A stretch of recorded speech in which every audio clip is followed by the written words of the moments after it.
What's up, Brandon? CJ Holmes, San Francisco Chronicle. Has your off season looked post summer league, and how'd you spend that time? Yeah, I think I spent a couple weeks reflecting on my summer league performances. Obviously, not the best in terms of my standards, um, but I've gotten way better since summer league, and I think a lot of people can attest to that. But just learning from the vets that have been around, just little things that I can add to my game. Hey, Brent, Tim Kawakami, The Athletic. You mentioned it. Obviously, shooting percentage wasn't fantastic.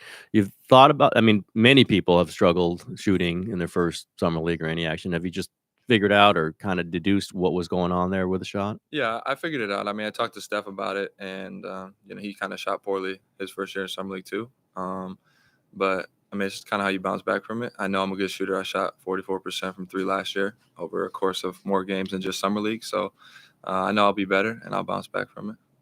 What did he just generally say anything, or just maybe you tend to rush a little bit when in your first? Just some tips. I don't want to share those, but just some tips. How have the practices, scrimmages, whatever you want to call them, with the vets been, and what have you taken from them? Yeah, they've been really well. I think every time I step on the floor, I feel like I belong more and more now. Just getting accustomed to playing with them. I think the way I play is similar to how they've always played. So me adjusting to terminology and play style hasn't been an issue at all.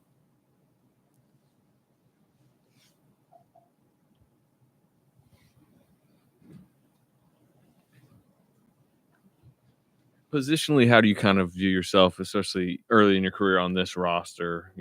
Like 1, 2, 3 range. Yeah, I mean, I don't really care, honestly. I'll play 1 through 5 if I have to. It's kind of just how do I get on the floor as a rookie? So my mindset is just kind of open to everything, however I can impact the team. Were you here the day Chris Paul worked out with the team? Yeah. What was that like? I mean, you've got Steph and you've got CP3 and other guy. What's it like to be on the floor and playing ball against those guys? Yeah, it just shows you how blessed of a situation I've been put into. Just being 20 years old and them guys have 13 to 15 years under their belt already. Just learning from them every day is something that, is truly a blessing for me.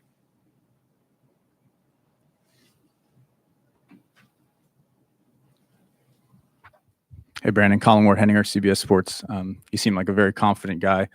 What's the balance between wanting to go out there, show everybody what you can do, but also needing to fit into a team that's got an established culture and leadership? Yeah, I mean, it's just understanding your role as a rookie. I mean, you haven't done anything here. Everything that's led up to this point kind of wipes itself out, and you start over new. So, just being able to respect what's ahead of you, but also have confidence in your own abilities and yourself when you go out there. I think just trying to have that even balance is something that good rookies do well.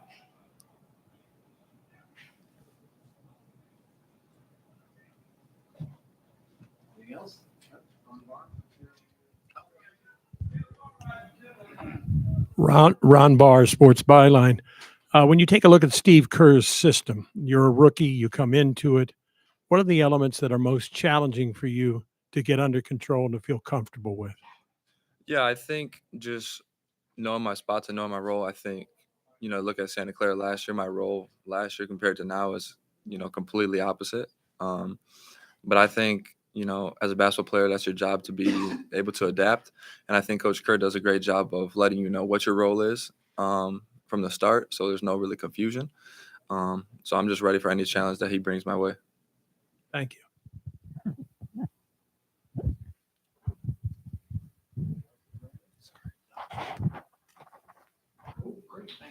Thank you, guys.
You are so.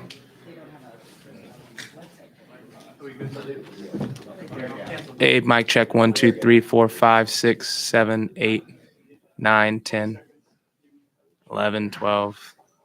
Mic check, check. 1, 2, 3, 4, 5, 6, 7, 8, 9.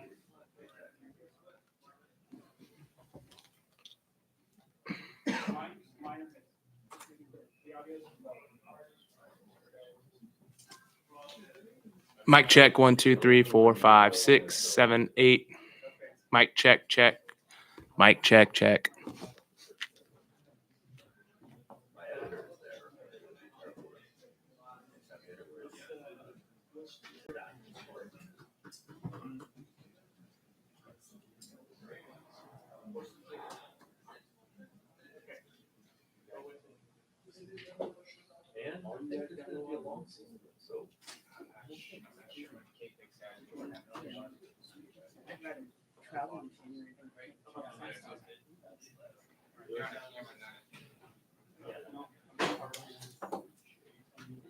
See, they put out a big press release about how great they've been for the economy. It's like, how about the Conference of Santa Clara? The economy.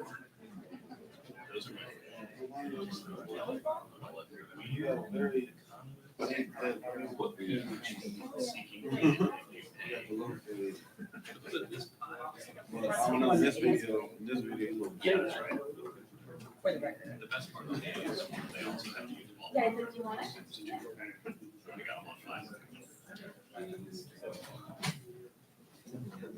It's upside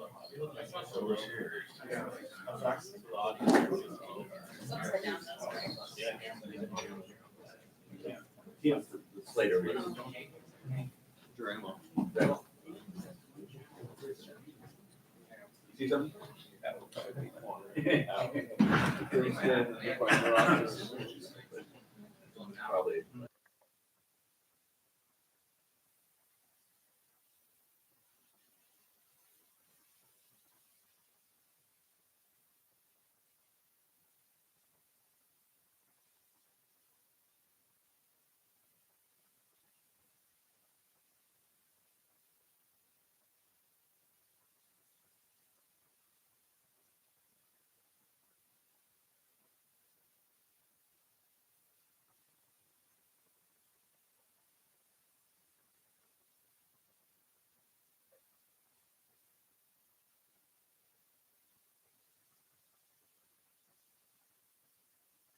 What's going on?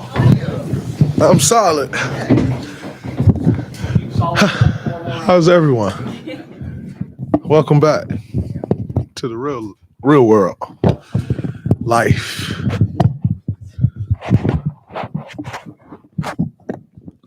All right. You ready to go? Yeah. CJ Holmes, San Francisco Chronicle. Dre, what's going on with the ankle? How's Auburn? Auburn's great, actually. Wow. Well, what's going on with the ankle? How'd you first, suffer that injury, and how you feeling now? Was just playing pickup and was going up for a layup. Came down on JK's foot. But I feel good. I feel like I'm improving fast. I'm a pretty fast healer, so I feel like I'm improving fast, and it's good. Didn't quite foresee this coming into the season, but everything happens for a reason. I think I'm excited because we have a great performance team, and I'll be in even better shape by the time, whenever that is, when I start playing, than I even am in now with our performance team. So it's an opportunity for me to get better and continue to improve up on some things that I've been working on. And when the time is there, get back out there and be ready to go and hit the ground running. You've obviously twisted your ankle a few times. Every basketball player has. Is this as bad as you've ever twisted it? No, I've had some bad ones. It could have been as bad. I thought it was going to be, especially initially. But I've had some bad ones, and it's tough, but it's fine. It's not the end of the world. Grand scheme, how big of a setback do you view it as far as timing? Right before camp and missing these practices. I mean, I think I've missed the beginning of training camp before. It actually sucks because from that point on, you feel like you're playing catch up. I think the goal and the task is to put yourself in a space of where your plan is the least amount of catch up that you could possibly play. And so that's my goal, to do everything that I can to where, I'm not essentially use this time as wisely as I can so that I'm not totally playing catch up. Obviously helps that, I'm going into year 12. I know what to expect. I know, the task at hand. I think it's a lot tougher as a young guy coming into training camp hurt. You're trying to learn. You're trying to get the speed of things. All these things going on. It's a whirlwind. For me, I've been around the block a few times, so I'll get up to speed pretty fast and just, try to make sure I'm a part of the practices, know everything that's going on. Things change from year to year, and so just try to be as much of a part of it as I can while, still getting my work in and getting back as fast as I can. Hey, Draymond, following up on that, it is year 12 for you, and Steph, Klay, you've been around those guys for a really long time, but with a different supporting cast, obviously Chris coming here, how does that change maybe the way you can keep up with things when there are inherently going to be some differences, Steve playing around with the lineup, those kinds of things? Well, I think there's definitely going to be some differences, and I think one of the things that'll be important to keep up with is Chris, because Chris will have his own view of how certain things should work. And like you just don't take that and throw it away. Like it's Chris Paul, and he's one of the smartest players to play this game. So he's going to have some things, say some things, see some things that, quite frankly, nobody else may see or say. And so I think from that perspective alone, is a difference. Like that's a totally different force to be reckoned with. And like I said, that'll come with some different things, some different vantage points. That'll come with, man, I see y'all doing this way.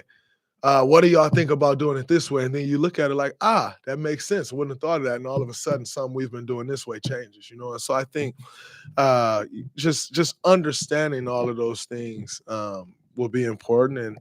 And, Steve, like you said, Steve will teeter with things during the preseason. That is the time to do that. And so, but I think for us, the goal is to get our foot in as quickly as we can, kind of settle into who we are and who we want to be as quickly as we can, and then go from there. Hey, Draymond. Colin Ward, Henninger, CBS Sports. Going back to what you're saying about Chris Paul. you've been the lead playmaker on this team, assist guy for a long time. But even with all that experience, what can you learn? I don't see that changing now. No, look, No, you that's about not to go what make a that's not what I controversial meant. hairline or something, right? Huh? No, I'm that's just not. playing. That's not where I was going. It's friendly. Yeah. What can you learn from a guy like Chris Paul?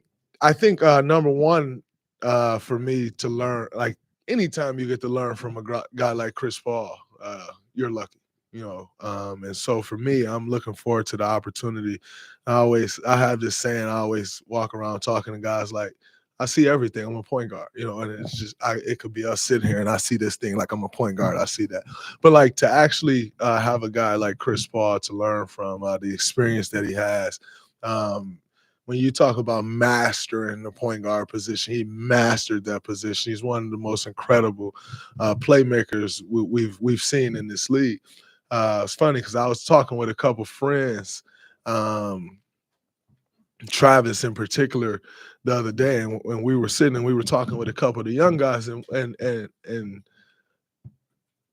I thought it was very interesting some of the things that the young guys had to say. And we were just talking about pickup. Like a couple of the young guys was playing on Chris' team, and he was telling us some of the things that Chris was saying and doing with like him and Kuminga.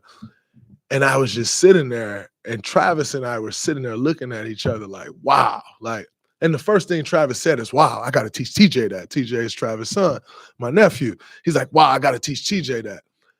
And like, we weren't even sitting with Chris. Like, we weren't anywhere. Chris wasn't even in the same place we were.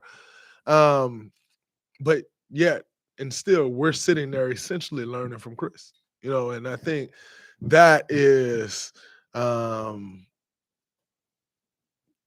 something that you just, you can't quantify that, you know, because that is influence, you know, and so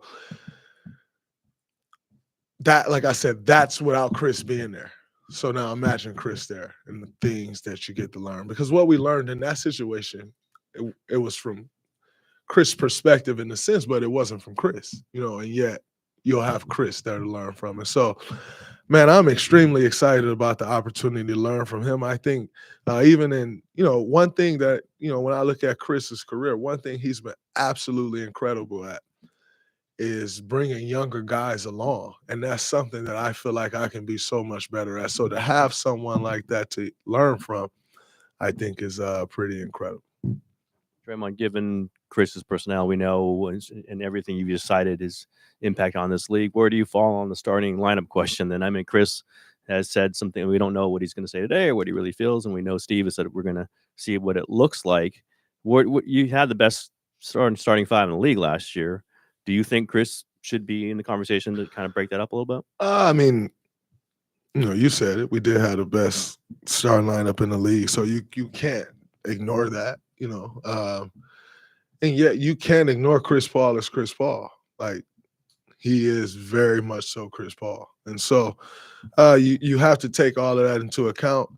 And then once you take all of that into account, I am a basketball player and not a coach.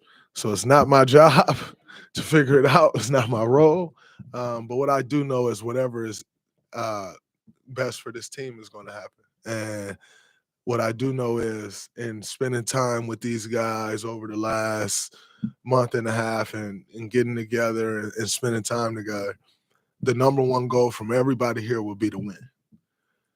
And when that is the number one goal of everyone that walks into this building, everything else, you figure it out. And it won't always be my way. It won't always be Steph's way. It won't always be Chris' way. It won't always be Steve's way. Because when the number one goal, when you walk into an arena, when you set out on your journey to do something and the number one goal is winning, it don't always go anyone's particular way. And then you have to sacrifice things. And that's what makes up a team. And so what I can feel with this team already is that everyone who's walking in that door has a dedication to winning. And because of that, everything else that'll happen along the way is just a part of the journey. You figure those things out, but in figuring those things out, you do what's best to reach the end goal. And I have no doubt in my mind that everyone who's here has that goal. And so I have no worries about a starting lineup, about a finishing lineup, About a second unit, I don't have any worries about that because those are all things that's just a part of the journey of what we want to ultimately do. You mentioned that this is Maddie Kenny, Mercury News. You mentioned that everyone is on the same page. And last season, there was obviously just some disconnect with the team and chemistry was off. How much is that just kind of getting in some new faces, having a more veteran squad compared to the year prior? I think having veterans definitely help because there's just more of an understanding. You know, I think anything that you do when you're mixing this amount of experience with this amount of experience, there is a disconnect. You try to do all that you can to lessen that disconnect. Sometimes you succeed, sometimes you fail. And that's just the nature of it. And so I think for us, you bring in more veterans. We are veterans. You bring in more veterans. Guess what? You lessen the disconnect. Does not mean you can't. Moses isn't a veteran. Kaminga's still not a veteran. Like Trace isn't a veteran. BP isn't a veteran. Like you're still going to have guys that aren't veterans. That's an NBA team. You're always going to have guys that aren't veterans. But I think when you start looking at adding a CP, adding a Dario, guys who proven veterans in this league, it changes things because ultimately the experience that guys have makes a huge difference in this league. And, that's why guys get better as they go. You figure more things out. You figure schemes out. You figure how to work. You figure all of these things out. And so adding more veterans, I think it shores up things. It lessens the room for error. And I think anything that you do, if you can lessen the room for error in something, you're trying to do that. And I think adding veterans for us helps. Draymond, Steve said it last week that he felt that last year you guys might have come in with your foot off the gas a little bit, having won the championship, short summer, everything. I'm wondering, in retrospect, do you feel that way? And do you feel a different kind of sense of urgency or, that let's run, your time together, the three of you especially, is, it's shrinking. Do you feel a different sense of urgency this year? I think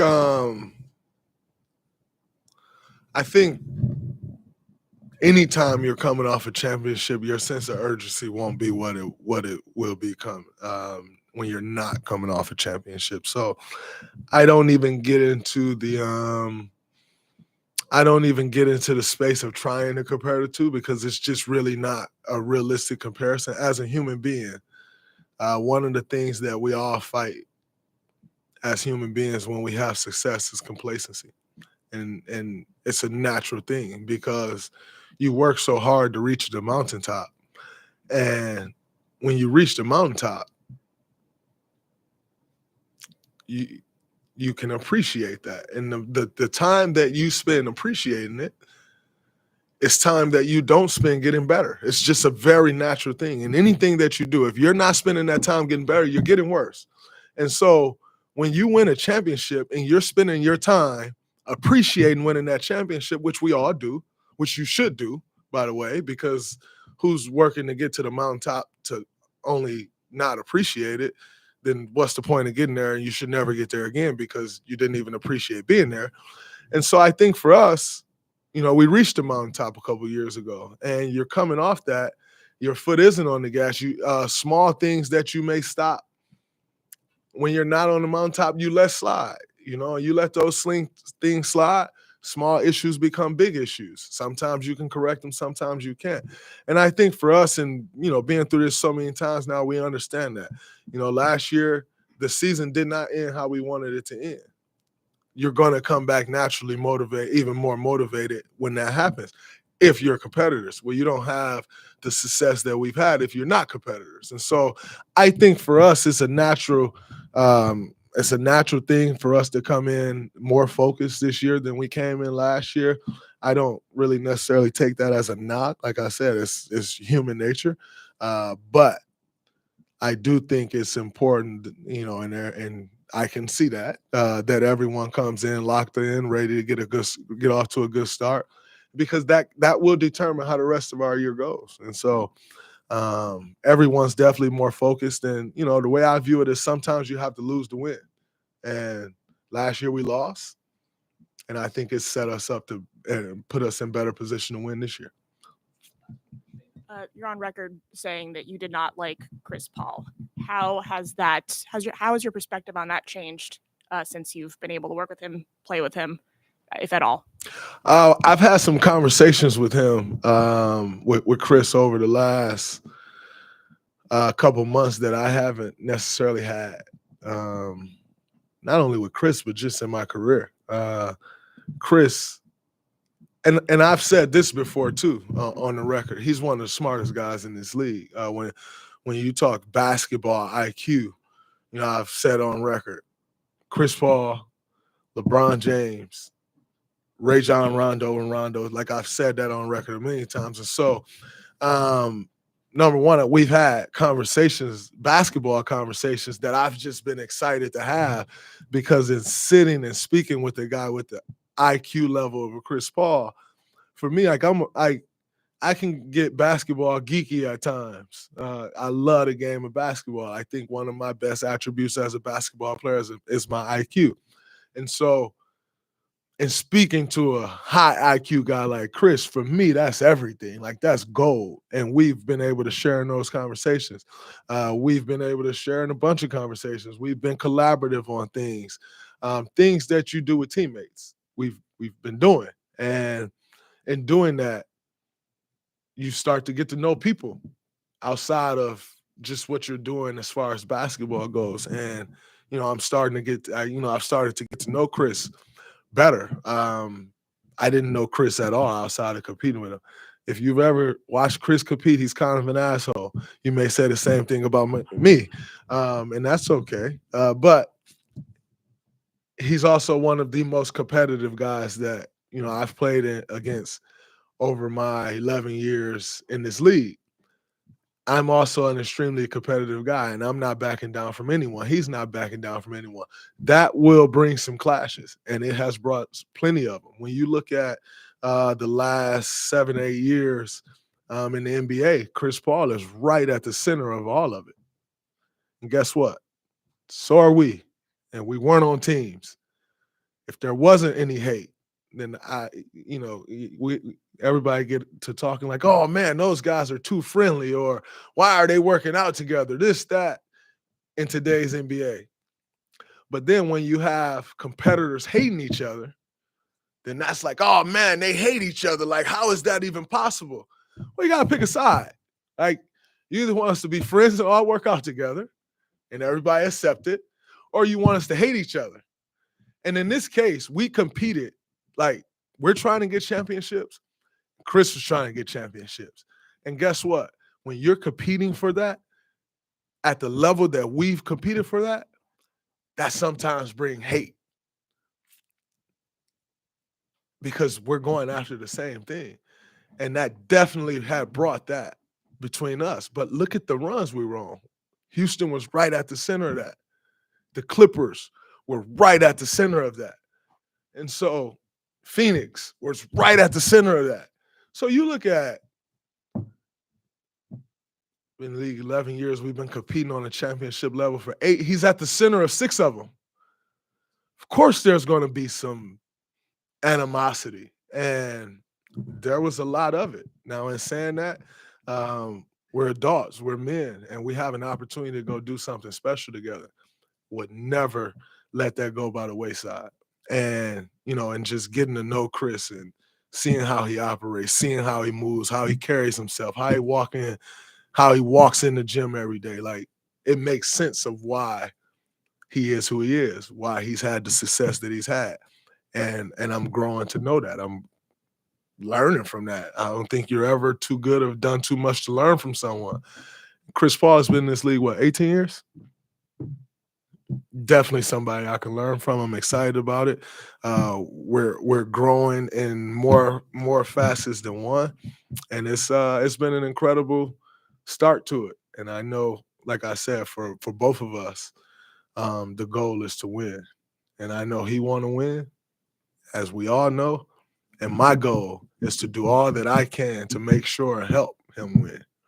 And anything that happened before that, it happened. And it definitely doesn't change our past. Like us becoming teammates, don't change the things that's happened in the past. We have battled and battled for sure. But I think the part that I'm most excited about is like you now get to know the person. And I know for myself and where I can probably relate to Chris, most people probably hate me that don't know me. I think if you get to know me, you don't necessarily hate me. But if you don't know me, you probably hate me. And Chris definitely got some of that himself. If you don't know him, you probably hate him. You get to know him and you realize there's a competitor and a person. But, you know, it's not always easy to see that when you're in the heat of the battle. You know, when you step outside the heat of the battle, you can separate those two things. And I am thankful to have the opportunity to separate the two things. Ray, you got time for one more? I just want to ask him about the. Sorry, Ray. Go ahead, Slay. Just front court. You know, you guys. There's plenty of conversation of if you guys are big enough. I know you guys brought in, you know, veteran centers, including Dwight. What is your take on the front court, and do you think in this conference you guys have, you know, enough size? I mean, they said we didn't have enough size in 2022, and we won. I've been told I wasn't the right size forever, and I've won. So I'm never going to hear something and be like, they don't have enough size to win, because I can show you where we didn't have enough size and we won. In saying that, I'm not totally against having another big, you know, but, you know, at the end of the day, I think Mike Dunleavy has done an incredible job of filling impossible shoes. You go from Bob Myers, who's come in and had the most success of any general manager, not only for sure in this organization, but more success than probably 98% of general managers in NBA history. And then you're tasked to follow that up. It's impossible shoes to fill. Yet I think Mike is doing an incredible job, and he's transparent, he's upfront, he'll have a conversation, whether you think that conversation is tough or not. He's showing that he's willing to have those conversations, and he's doing the job. So it's not what you know, when someone comes in and is doing the job like Mike, the number one thing that Mike has to do is come in and create trust. And every move that he's been making, and moves that he hasn't making, but communicating with us and making sure we're in the know, that we know certain things, I think is incredible. I think he's doing an incredible job. And so just to get back to your main question, which is, do I think we need a big? I don't think we need anything. I think anything we need, we got right here. Would a big be beneficial for us? I don't see it hurting us. I think it definitely could add a benefit. You know, Lakers are huge, right? Like that's who we lost to.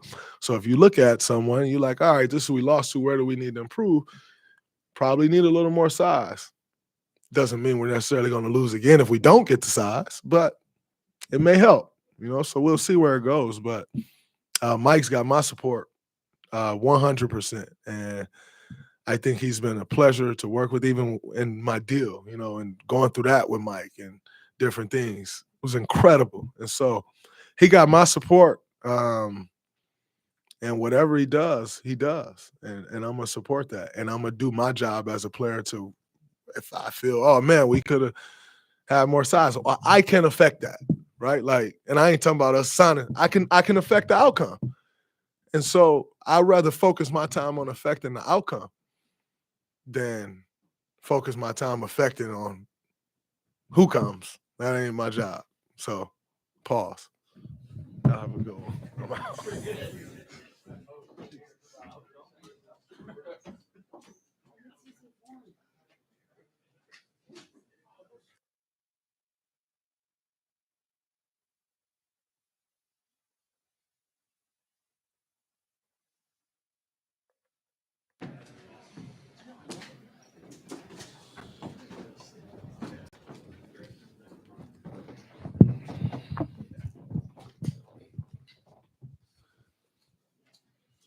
Hey, Moses, Tim Calcom, Athletic. We've been hearing about these workouts. I know you guys have been doing them for for years, and yourself for the years you've been here. But were they a little bit amped up this time? Was it a little different? And then were you there when Chris was there? And what was that one like? The summer workout? Yeah, it was good. We haven't really even done them very much since I've been here. So just going and being around the guys, being able to hang out off the court even more than on the court, but just getting those runs, being able to get acquainted with each other before training camp starts, I feel like was pretty good. How did that all? Who was in charge of kind of getting them together? Who kind of started it? Between 30, CP, Dre, somewhere in there. Though I guess that group. Pretty important people there. Yeah. Hey, Moses. Colin Warhenninger, CBS Sports. Entering your third year now, what have you learned about off-season preparation, and how has that changed over the course of your career to know what you need to do to get ready for a season? Yeah, that's a good question. Over the years, I've realized that like off seasons when you really make those improvements, make those jumps, because during the season you got to like manage your load, how much you're working out and all of that so much that you don't actually get the full work in like you want to. So being able to get a routine, I feel like it's how you get the most progress, and being able to come up with a consistent routine over a period of time, you got the opportunity to do that in the summertime. This is Kendra Andrews, ESPN. Over the past couple seasons, it's been harder for younger guys to get out on the court with this team and have consistent, playing time. Just what do you see as your goals for this season? Has the coaching staff talked to you at all about role, and just what do you hope to build on this year, really? Yeah, preparation and all of that's been going towards being a contributing factor to winning. Like, I want to be on the floor. I want to be a part of winning these games. And, on a championship team, that might look different than other situations or whatever, but I want to be a part of things. Moses, Ann Killian with the San Francisco Chronicle. At the end of last season and again last week, Steve and Mike talked about connectivity and chemistry as being things that really need to improve this year. I'm wondering, do you see an improvement?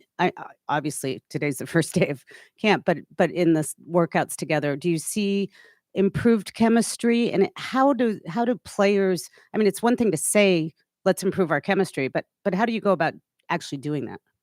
Yeah, I feel like even a lot of it might be genuine, just pieces and people kind of just gravitate where we're closer together thus far. Like I said, those summertime workouts, those being around each other, hanging around each other, kind of gave us more time to develop authentic relationships rather than being thrown into training camp saying, okay, you got the best friends now. We've had some time to really be around each other, figure out things that you like about guys. And I think it's been able to authentically kind of happen that way. Draymond mentioned that he noticed in scrimmages if Chris is with the younger guys, I don't know if he's with you, but maybe with Kuminga, like there's things he's telling them. There's discussions and look at it a different way. And then Draymond's impressed about hearing about what he's saying.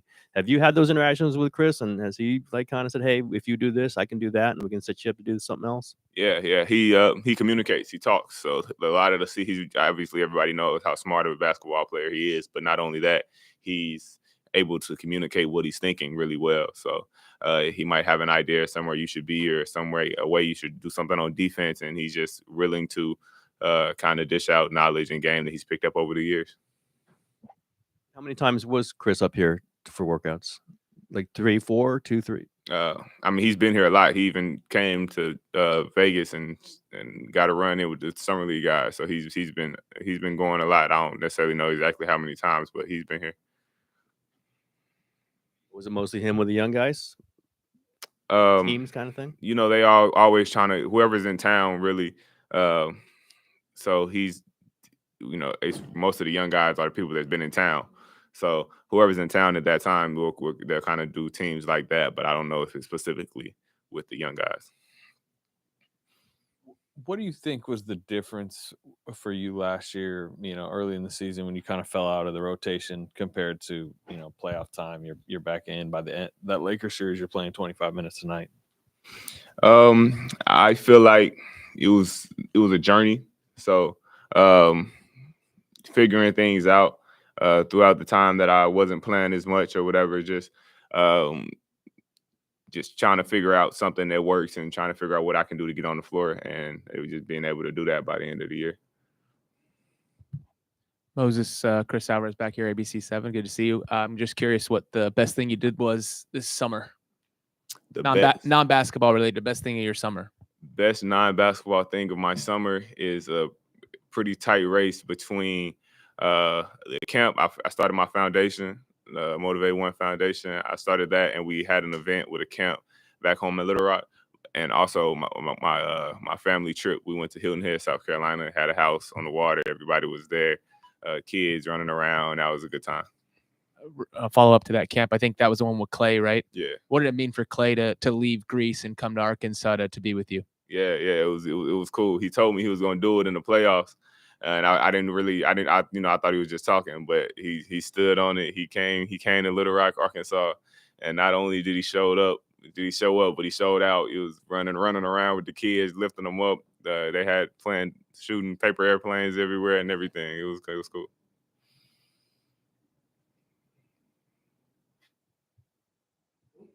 Cool. All right, thank you.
By the way, there's food now in the beat writer room.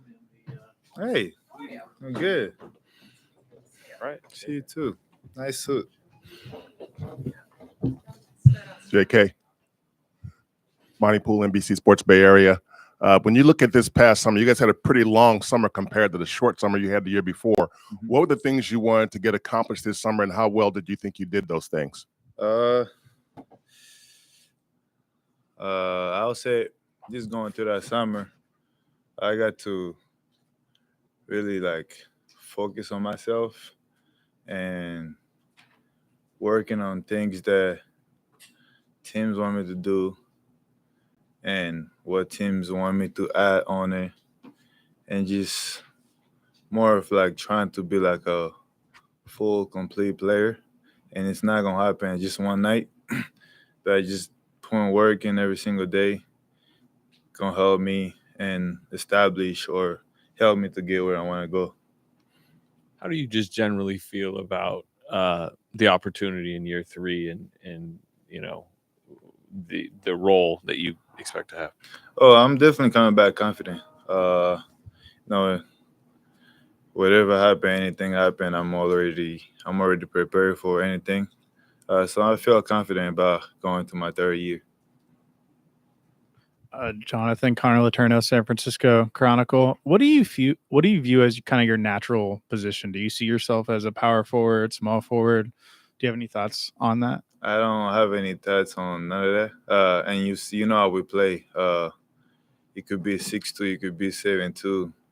Play every position. It don't matter. It's just as long as whatever you go out there and produce, that can help the team win. So. Jonathan, Tim Kawakami, The Athletic. You talk about becoming more all-around player, however you phrase that. What specifically are you shooting? Are there specific things that you are looking to advance in this season? Just pretty much. I would say just keep it on my confidence. Working pretty much on everything. Uh, Not really anything specific, but just pretty much, like I said, being a full, complete player and fit perfectly with the rest of the guy and helping his team win. CJ Holmes, San Francisco Chronicle. So you got to play in the crossover pro-am this past summer, dropped 60 points in that. What was that experience like for you, and what does an opportunity like that do for your confidence? Uh, it was just especially like things that I kind of worked on all summer, and like you could always work out, but you just gotta go out there and play against people. So I just wanted to go out there and showcase what I've been working on. Uh, but definitely it was just me trying to have fun. So obviously it wasn't like really anything that I was trying to prove or anything like that. It was just me going out there and just showcase what I've been working on and having fun. JK, how was your trip to South Africa with Basketball Beyond Borders? Oh, my trip to South Africa was one of the best trips I ever had. It's crazy how a lot of people don't know. Like, I got to be a GM. I got to be a scout at the same time. I got to be the head coach. I got to be a trainer. So, and just looking back to that, those all my people. Man, I didn't get a chance to be in a Basketball Without Borders, but just going out there, helping the next generation coming from Africa, that means a lot to me. And another crazy thing, I got to be all that I just said and end up winning a championship. So I was excited coming out of South Africa.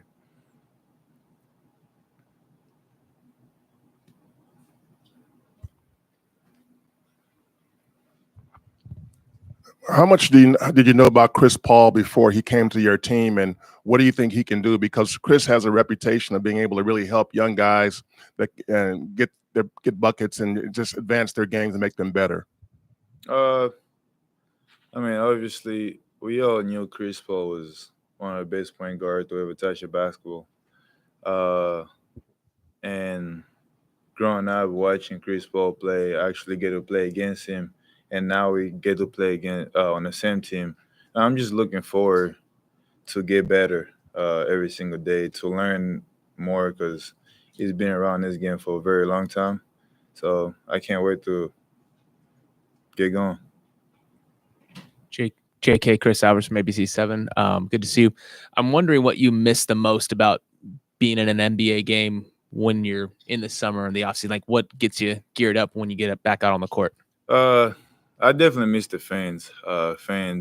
Being around my teammates, being coached. So it's the game that I love. So obviously, summertime comes, it's time to relax and work and stuff like that. But like with the game you love, you always want to play every day. But it's impossible because you got to take breaks off basketball. So I'm really just excited to come back here, being around a group of people that I always love sharing time with. So I'm looking forward to that. And that being said, do you get the motivation from these guys? Last year, coming off an NBA championship, and Draymond talked about maybe the motivation is different. Now you're hunting again. Do you like being in that position as being a team that's hunting maybe other teams in the West and around the league? I mean, it's always been the same way. Every year is not going to be you guys' year. So obviously this year we're looking forward to it. Really excited. We're happy to get things going.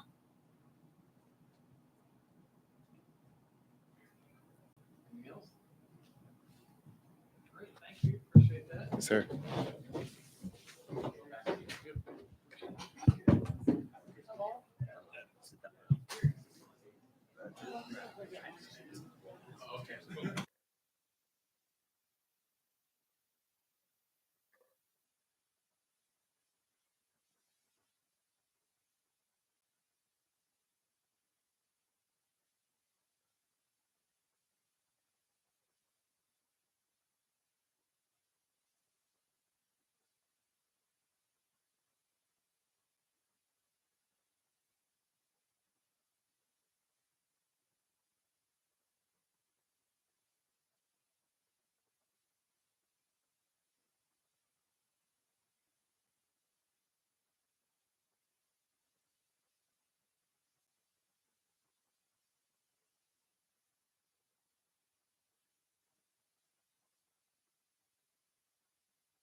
Hey, Chris.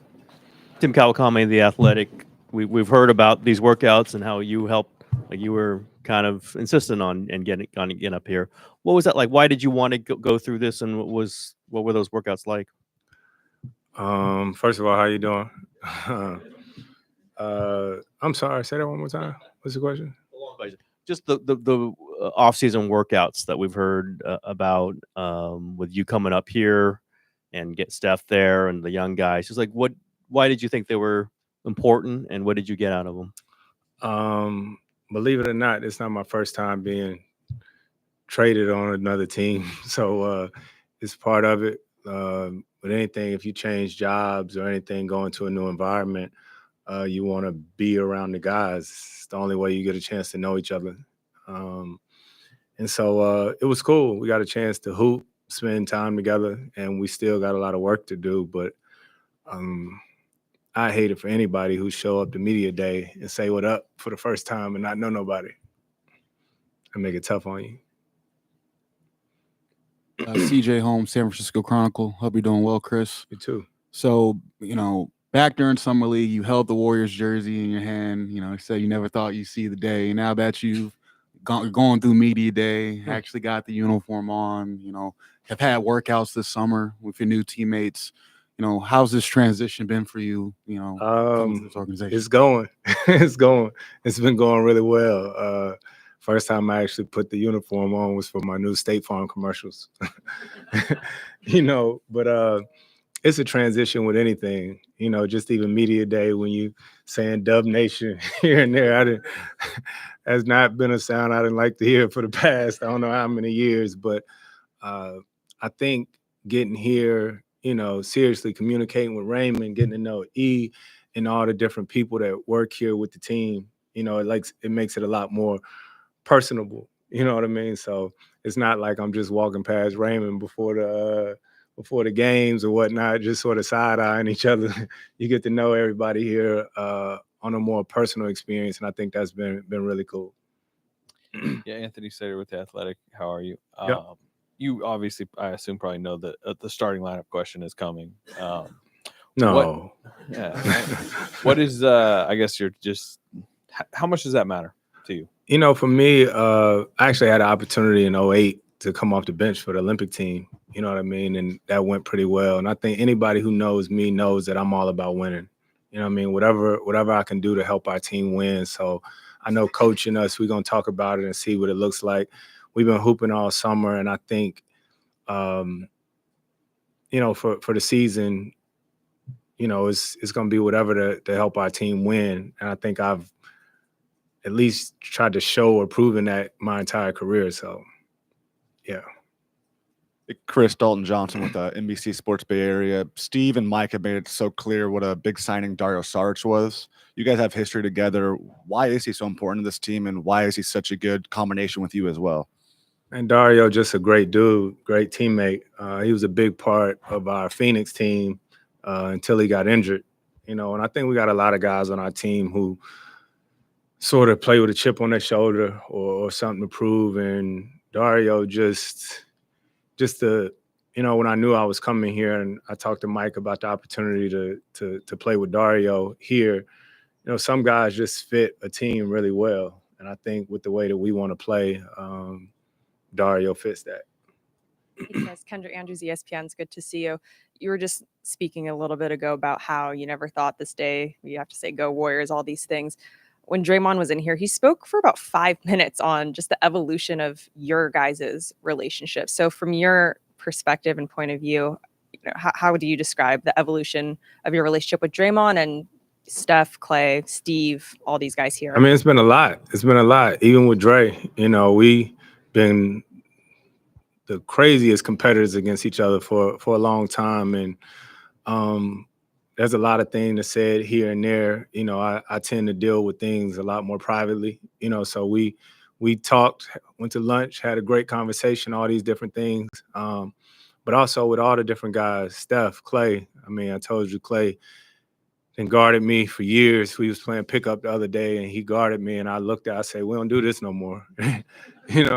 And so it's funny, man. Life is crazy. Willie Green, who's like a brother to me, actually became an assistant coach years ago here, and it kind of changed the dynamics of our relationship for a little while. You know what I mean? But it's funny how life happens. But everyone here, all the guys, Steve, everybody has been great, and we are all trying to build. Hey, Chris. Colin Ward, Henninger, CBS Sports. Nice to meet you. You too. Everyone kind of talks about you as the elder statesman and with all this experience and how much they can learn from you. What do you think you can learn from the guys that you on this team? A lot. I think that's what's been cool. I know, when you come in the league, you hope to play with one team your whole career. It's only been a few guys that's ever got the opportunity to do that. And I was hoping I would do that with New Orleans, but actually really cool part of my career is the fact that I've played with other teams and other great players. So I've been able to learn how to do things not just a certain way. I've had an opportunity to play with Blake Griffin, play with David West, play with James Harden, Shea, and then I got a chance to play with Devin the last few years. So being here with this great group of talent, me and Steph was in the gym together last night, and it's just fun when you're working out with guys because you think you know things, so even with JK and even some of the younger guys, you can always learn in this league, and that's what brings the excitement, and that's what makes it fun. Hi, Chris. Janie McCauley from AP. Good to see you again. Yes, and you too. Yeah, thanks.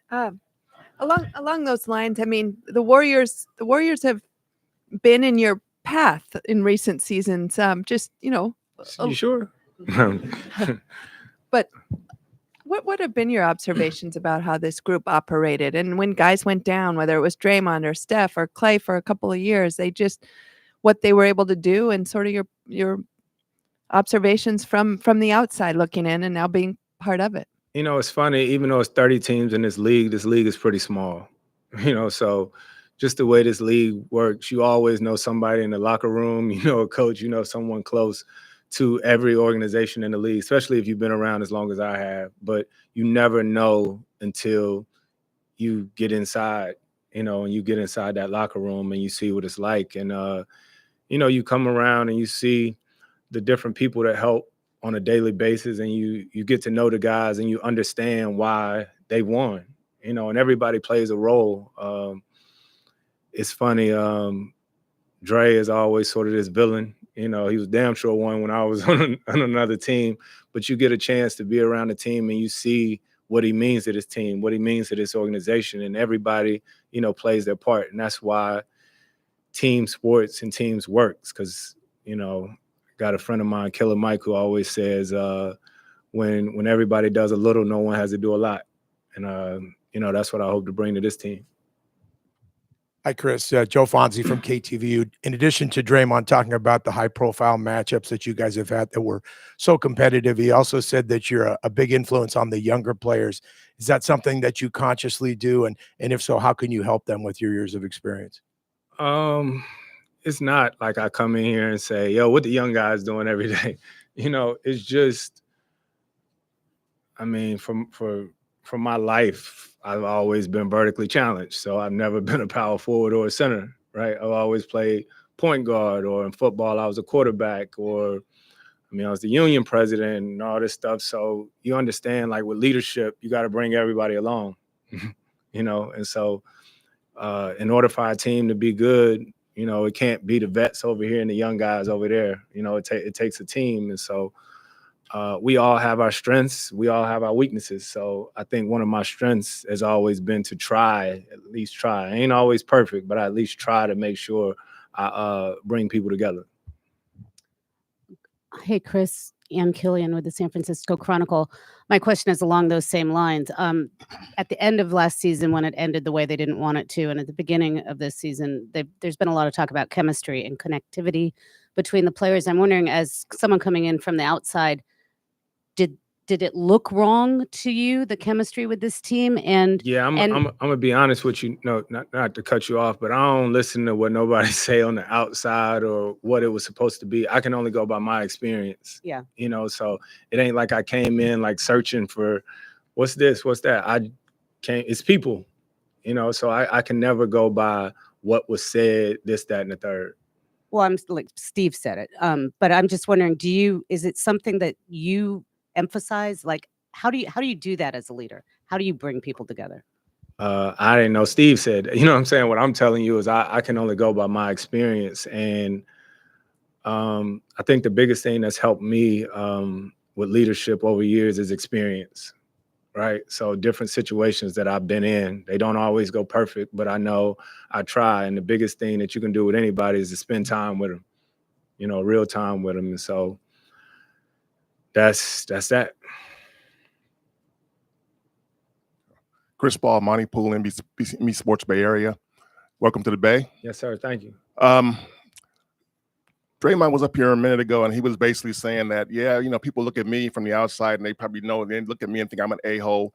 We look at Chris, they think he an a-hole. Right. Do you think that having both you guys on this team in that role with that reputation can be, I don't know, motivational or in any way an advantage against other teams? We're gonna find out. You know, it's serious. Like I've said this a number of places. The one person that I wish I would have got an opportunity to play with my entire career that I never did was Kevin Garnett, right? And that was because the first 3 times I played against KG, we both got double techs, right? Because we both played with the same intensity. And I never really played with, like, other than sort of Tyson and D West, but I never really played with like big men that like protected your guards, you know what I mean? To where you ain't have to get into those shit, you know what I mean? I sort of just did it myself, you know? So I'm excited, even though the way it's been for years or whatnot with Dre, I'm excited about being on the same team with him. A few people have specifically mentioned Kuminga as a guy they think you can help. I'm just curious your thoughts on, you know, his game and his talent, and where, you know, basketball wise, you think you might be able to help when you're in lineups with him. JK can hoop, man. We done had some great moments and pickup and all that stuff, but I'm gonna tell you straight up, I'm a hooper. Like, of course, I may be able to help JK, but everybody, you know what I mean, on the team, and I feel like those guys are gonna be able to help me. So I'm gonna tell you, I'm not like a guy who's coming in like, oh, this is just my focus. Like, I'm here to hoop and to play, and that's the way I am. That's the way I've always been, and that's not changing. 2 last questions. Chris, Anthony Flores up here with NBC Bay Area. On a much lighter note, what did it feel like today putting on that uniform? And as you guys build chemistry, did your teammates kind of give you some jokes about seeing you in that uniform for the first time? What? That's all I hear. You know what I'm saying? From the coaches to everybody. Q, one of the assistant coaches, every time I show up to practice or anything, he just pat me on the back and tell me how good this looks on me. You know. But I remember the first day I came here, I took a picture of my locker in the uniform and the jersey, and I put it in my family group chat. And even in the group chat with all my homies and my friends, and they was like, "Oh, damn, that's gonna take some getting used to." So it's definitely been a process. But the coolest part about it has been hooping, right? Like, basketball is for years, for a lifetime, just been a connector. You know what I mean? So once we get out on the court, that's the last thing that's on my mind or any of the guys' mind. So that's sort of like the safe haven. Chris Ron Bard, Sports Byline. I'm just wondering, I'm over here. Oh, my bad. You got the phone in front of you, man. I'm just wondering, the one thing always said about you is about your basketball intelligence. And I've often wondered, it's one thing to talk about it from the outside if you're watching a player, but how do you define that basketball intelligence label on you? What does that mean when people say that about you from your perspective?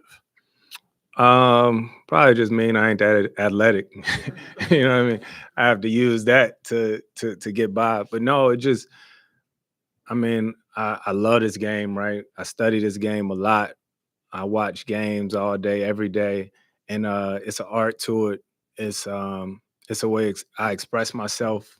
You know, it's like I said, sort of a safe haven. So I love to hoop. I love to play basketball, and yeah, I think that basketball intelligence just comes from always watching and looking and learning. Like someone asked earlier, you know, when you come to a new team or something like that, there's different plays or sets or whatnot. So always being able to learn. Thank you. Yes, sir. Great. Thank you, Chris. All right. Thank you. Oh, thank you.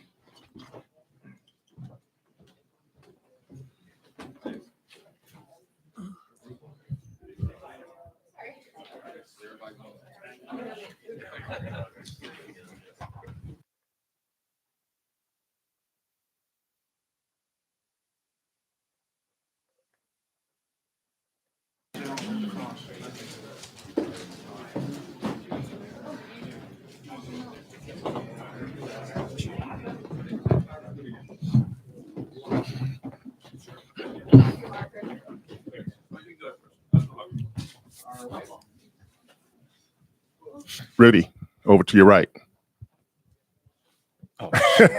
Monty Pool, NBC Sports Bay Area. Welcome to the Bay. What led to your road to the Warriors? I mean, you know, being a free agent, you could have kind of looked at other teams and probably had some other feelers out there, but how did you end up here, and what was the reason why you wanted to be here at this time? What led to here? Everything. You know, just the culture, man. Me being you know, knowing a lot of the players, played on 2 world championships with Steph, one with Klay. Chris has been a friend of mine for years. Draymond, we've been friendly for a while, and you know, just the culture here, coming here and playing, the fans, the city. You know, it's just it's time. It's time to I've had a lot of ups and downs in my career. It's just time for me to you know, for that one goal, and this is the culture that you have that. Hi, Rudy. We spoke earlier outside about the court. Just tell me what's it like for you, as you mentioned to Monty, your veteran experience and what you can bring to the table, and what's it going to be like playing with this roster of Warriors? Because this is a pretty different roster in a lot of ways than what the Warriors had last season. Just my experience, knowing what this team needs. You know, this team is already set with what they have. I'm not a young player trying to prove myself. I'm just trying to win. So. We know what we have, and for the most part, you know, the team knows what I can bring. So hopefully it'll be a good transition. Hey, Rudy. Colin Ward, Henninger, CBS Sports. For most of your career, you're a bucket getter, right? Like 20 points a game. And then how do you make that transition to where, you know, you slowly realize that's not your role, and now you got to do other things to contribute to a team? Well, I mean, injuries did it for me, but you know, it's just life, man. Longevity. You know, I was always a firm believer of trying to learn different traits all the time, and you know, when life hits you, you gotta learn how to pivot, and no pun intended. You know what I mean? But it's just learning how to pivot in life. I've been doing it all my life, so you know, be able to do whatever it takes to win is something that just comes natural to me. They have a couple roster spots open. I know they're bringing a lot of guys to camp.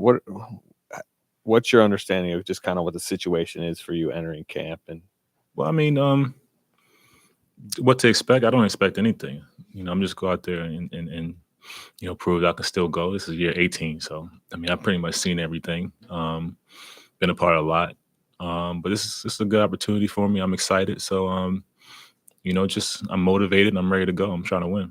Oftentimes with this team, guys will come in and maybe they've been, you know, 3s or 4s and can downshift into 5. You know, they play a lot of small lineups. I know it's something that you've done the last several years. But how do you kind of view your potential role on this team in the front court? Wherever. I mean, you know, to win, you have to change. You know, just like that, whenever. So I'm prepared to be whatever the team needs me, whatever Steve needs me to do. You know, obviously, I have a lot of guys on here that have had experience with different lineups and stuff, and you know, I'll have conversations with them about what they need from me, and you know, I'm just willing to do whatever. I'm not boxed into one way of playing anymore. You know, that was me 10 years ago. You know, when I was just trying to make it, trying to do, you know, trying to carve myself into whatever my career is going to be. But you know, right now it's just time to win.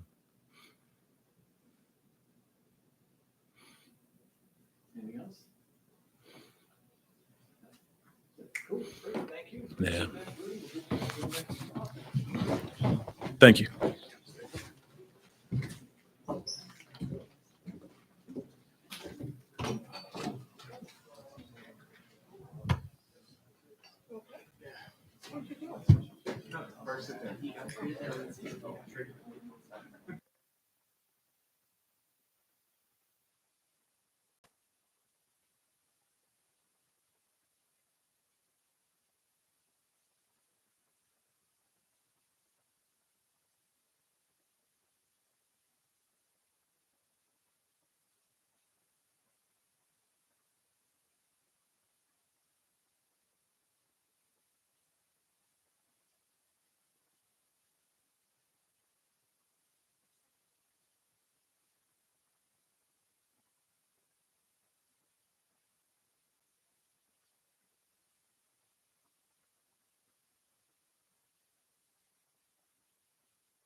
Hey, Daria, Dalton Johnson with NBC Sports Bay Area over to your right. You know, the Warriors have talked about how important it was to sign you in free agency. What led to your decision coming here, and what excites you the most about being part of this team?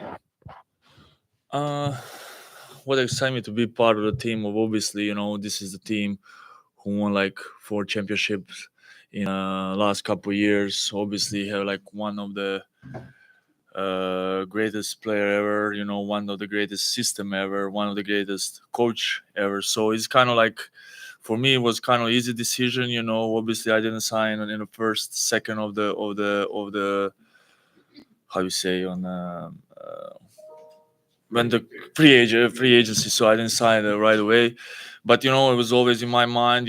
Like I want to go there. This is like best option for me to play. Quality guys.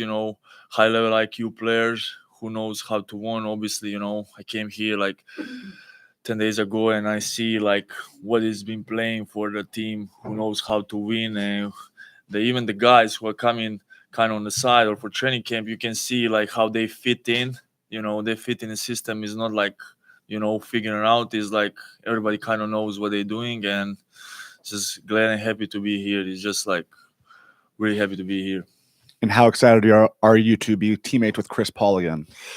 I'm excited. Me and Chris kind of like play together. We have like great run with the Suns. We went in the final. Obviously, some circumstances we didn't win. Bucks won the championship. Amazing guy, amazing player. Just how he read the court, how he playing pick and roll, how he can like play off the ball and that kind of stuff is just amazing. Happy to play with him again, and he really knows how to find me, in some situations. So we have like great experience playing together, and I hope we're gonna be a lot of time on the court together and kind of like figure out how to attack and how to guard. Obviously, great defender too. So just great feeling to be with him again. Yeah, you're kind of answering my question already, but I'll ask you a little specifically. Chris spent a lot of time talking about you, how perfect a fit you are for this team, and he can see it. Did you play a lot with him in Phoenix? And can you see this kind of being the basis of kind of a unit out there with this team? Kind of, yeah, we play a lot. Obviously, he was the first unit, I was the second unit, but a lot of time during the season, kind of like he was playing with the second unit, and kind of like he was playing even with the campaign, both them together with the second unit.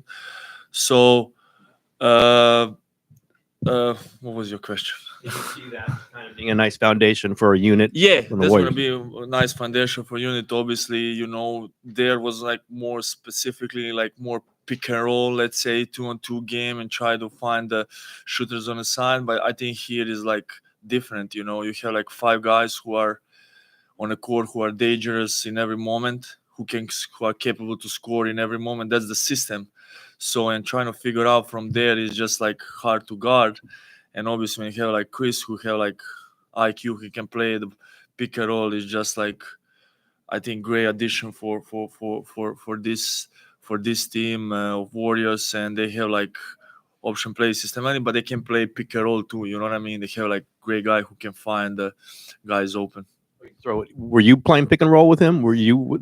I was setting screen for him most of the time. So sometimes I will short pop, sometimes I will roll, sometimes I will spread on the court and kind of do pick and pop and go from there.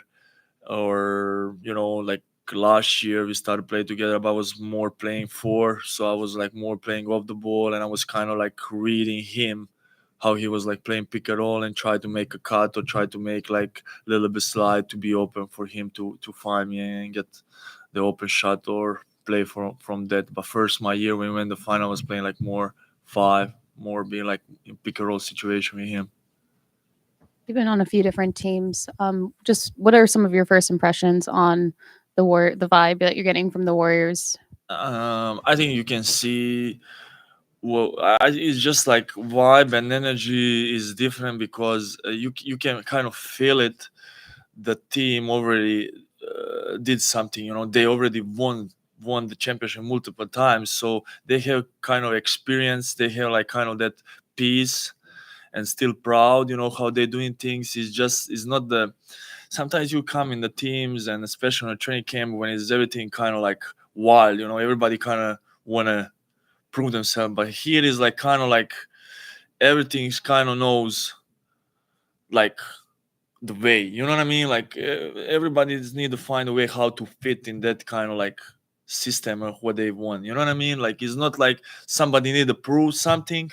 It's like more like how you fit in a team. You don't need to prove nothing. So you just need to fit with this team guys. Obviously, you're not gonna shoot more times than Steph Curry. You know what I mean? Like so you kind of need to find how to set up with that team. That's like really like not so many teams have. You know, it's not like fighting for position or something like that. You know what I mean? It's just like naturally bring you to fit here, not to play against each other for the better spot, something like that.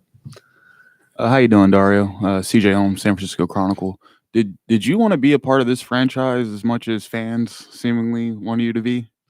Yeah, I wanted to be. I'm happy I'm here. You know, obviously, I didn't sign the first day of free agency, but I signed the 5th day of free agency. So I'm happy to be here. You know, I looked a little bit on those couple days. I looked a little bit of videos of Warriors, how they run the stuff. You know, a little bit more kind of like to see how I can fit there, and obviously I think I can. So I'm really like happy to be here. I hope the fans are happy. I hope I will prove to fans I deserve to be part of this team, and I hope we're gonna have a like great season.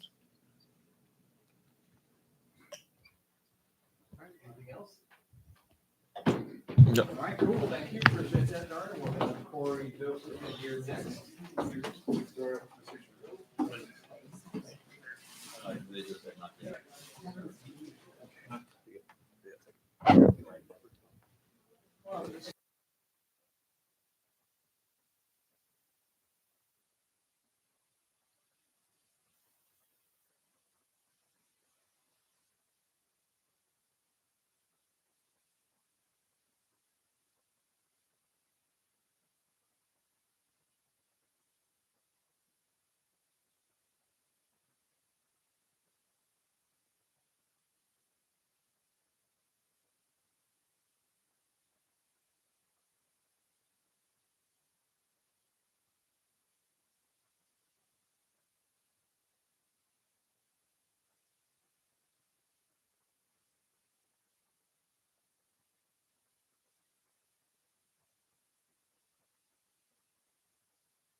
Good afternoon. Good, good. How you guys doing? Good afternoon to you guys.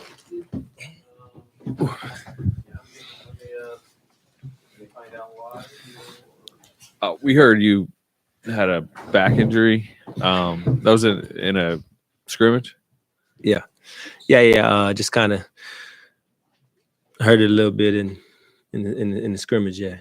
Is it? Have you ever dealt with anything similar before? Yeah, I've dealt with something similar before. It's nothing. It's not like a long-term thing or anything super serious.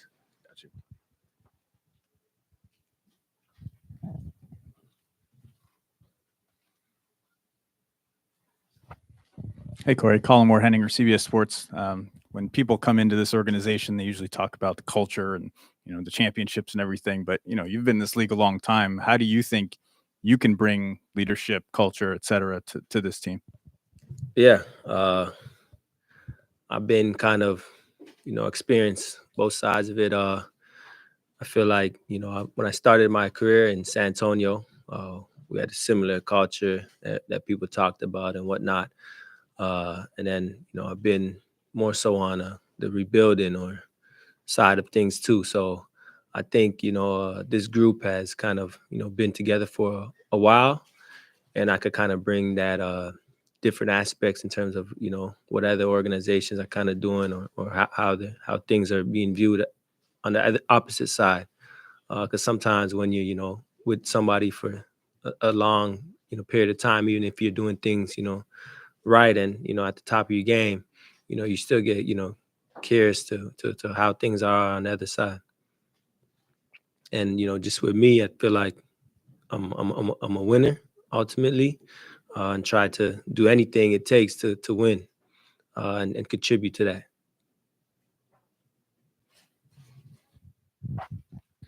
What do you think it's going to be like being in a point guard room where it's you, Chris Paul, Steph Curry? It's going to be a lot of fun just to have those conversations. Obviously, two of the best point guards to ever do it. So I'm looking forward to it. I'm very excited about it. I'm going to be a sponge every day and just listening to them and trying to gain any knowledge I can. I think this is CP's 19th season and Steph's, up there as well. So I'm really looking forward to it.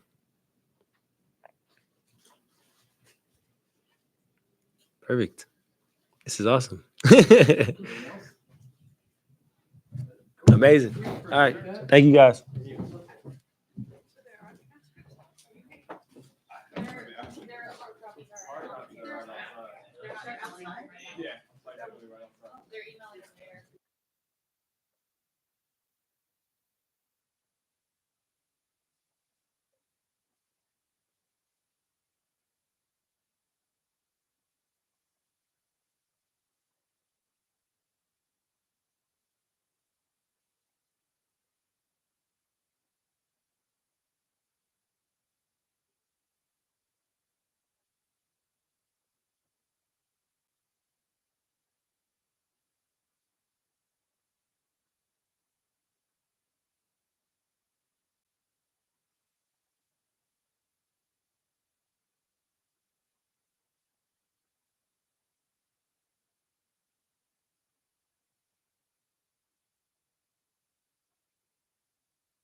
Got about 3 hot questions, so come on.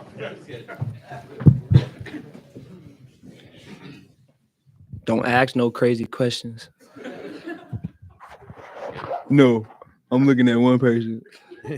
You, yeah. Hey, Gary, Tim Kawakami, Shout out to Athletic. Don't know if you love this one, but yeah, health wise, I mean, were you ever 100% last season, and are you 100% right now? Yeah, if I had to come back and I had to sit out for a month, it's probably not a good look, but I'm healthy. It doesn't matter. Healthy, ready to go. All 82, hopefully. So And going through like some of the workouts and everything. I've been doing everything.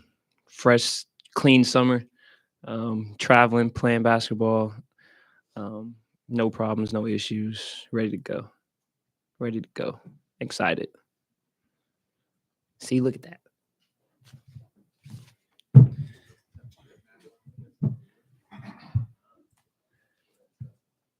Hi, Gary. Hey. Is I that can work? hear you. Okay. Draymond, is it working? Oh, there we Okay.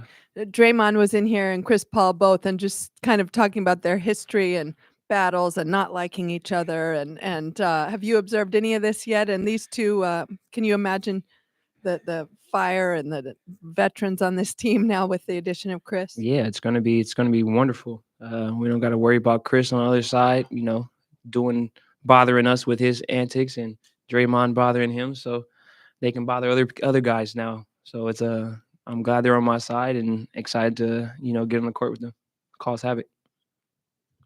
You obviously weren't here at the start of last season, but how does just the general vibe might feel different heading into this training camp compared to how last season ended with just how the team was? Connectivity, I want to say, is the word. I think that's the word. Are you guys getting paid to say that? That's the word. Oh, that's the word. All right, I'm on a good track. But no, we've had multiple mini camps throughout the summer. Everybody seems locked in. Chris, he's been asking, wondering, how we do things here and everything, and I'm sure it's going to not take him too long to, get accustomed, and everything is. You just throw Chris in there, and I'm sure he'll figure it out, sooner or later. So, yeah, like I said, it's just connectiveness. Everybody's on the same page, want the same thing, and we're pushing, to something bigger.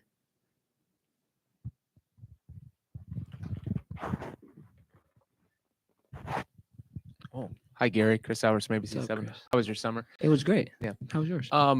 Just the motivation factor. Obviously, last year didn't end how you guys wanted to. There's high expectations. There's some new guys, but what's the sense? You talk about connectivity, but what is that sense towards building towards a championship and being hungry to get back to where you were a couple years ago? It was little steps, started in the summer, like I said, and we just keep going. Treat this week like we've been treating every other week. We come in, play, do what we got to do, and continue just to take those steps day by day.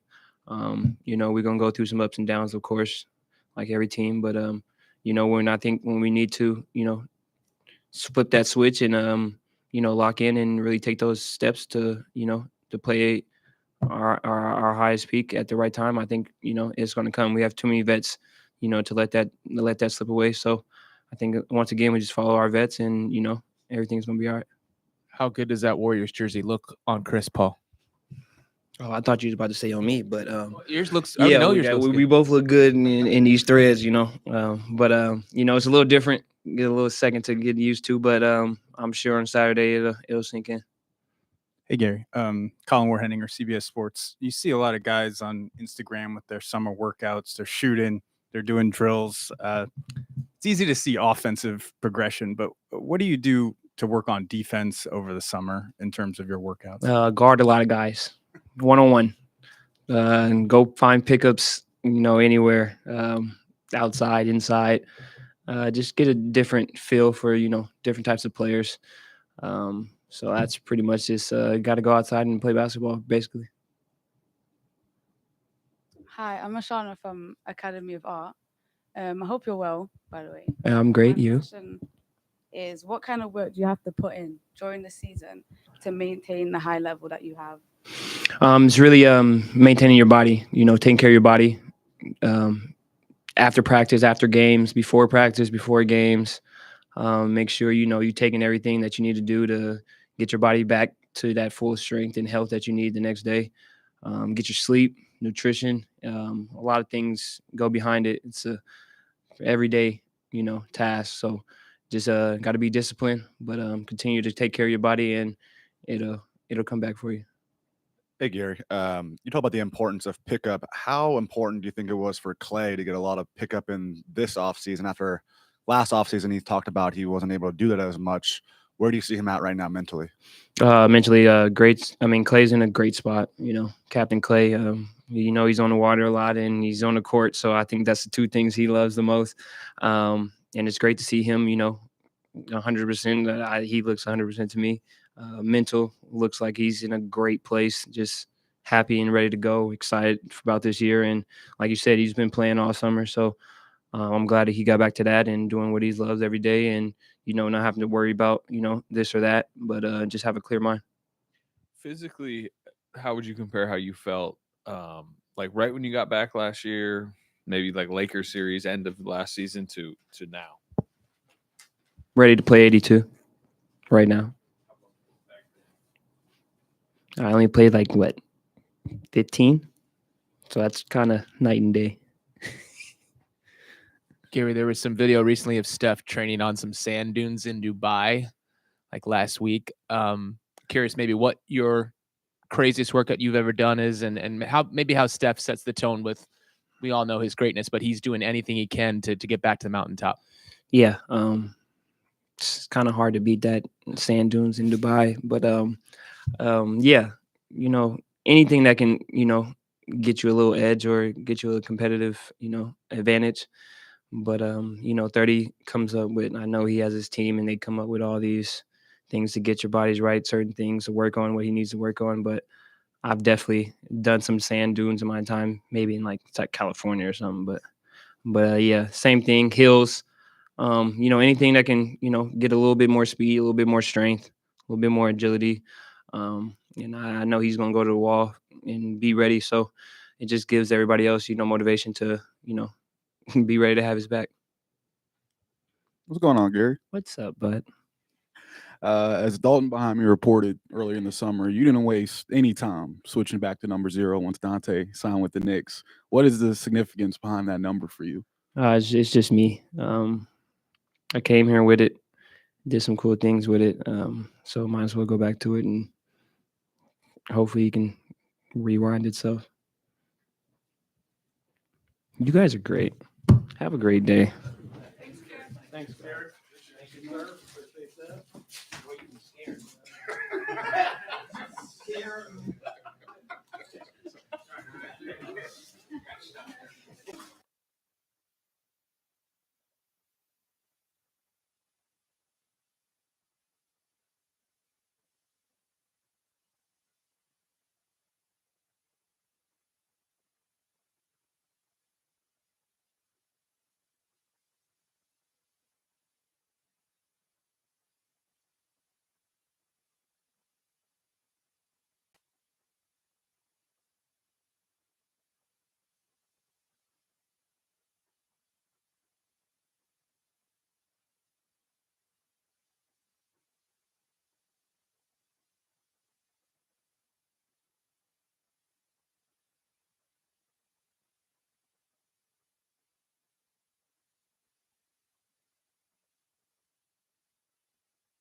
All right.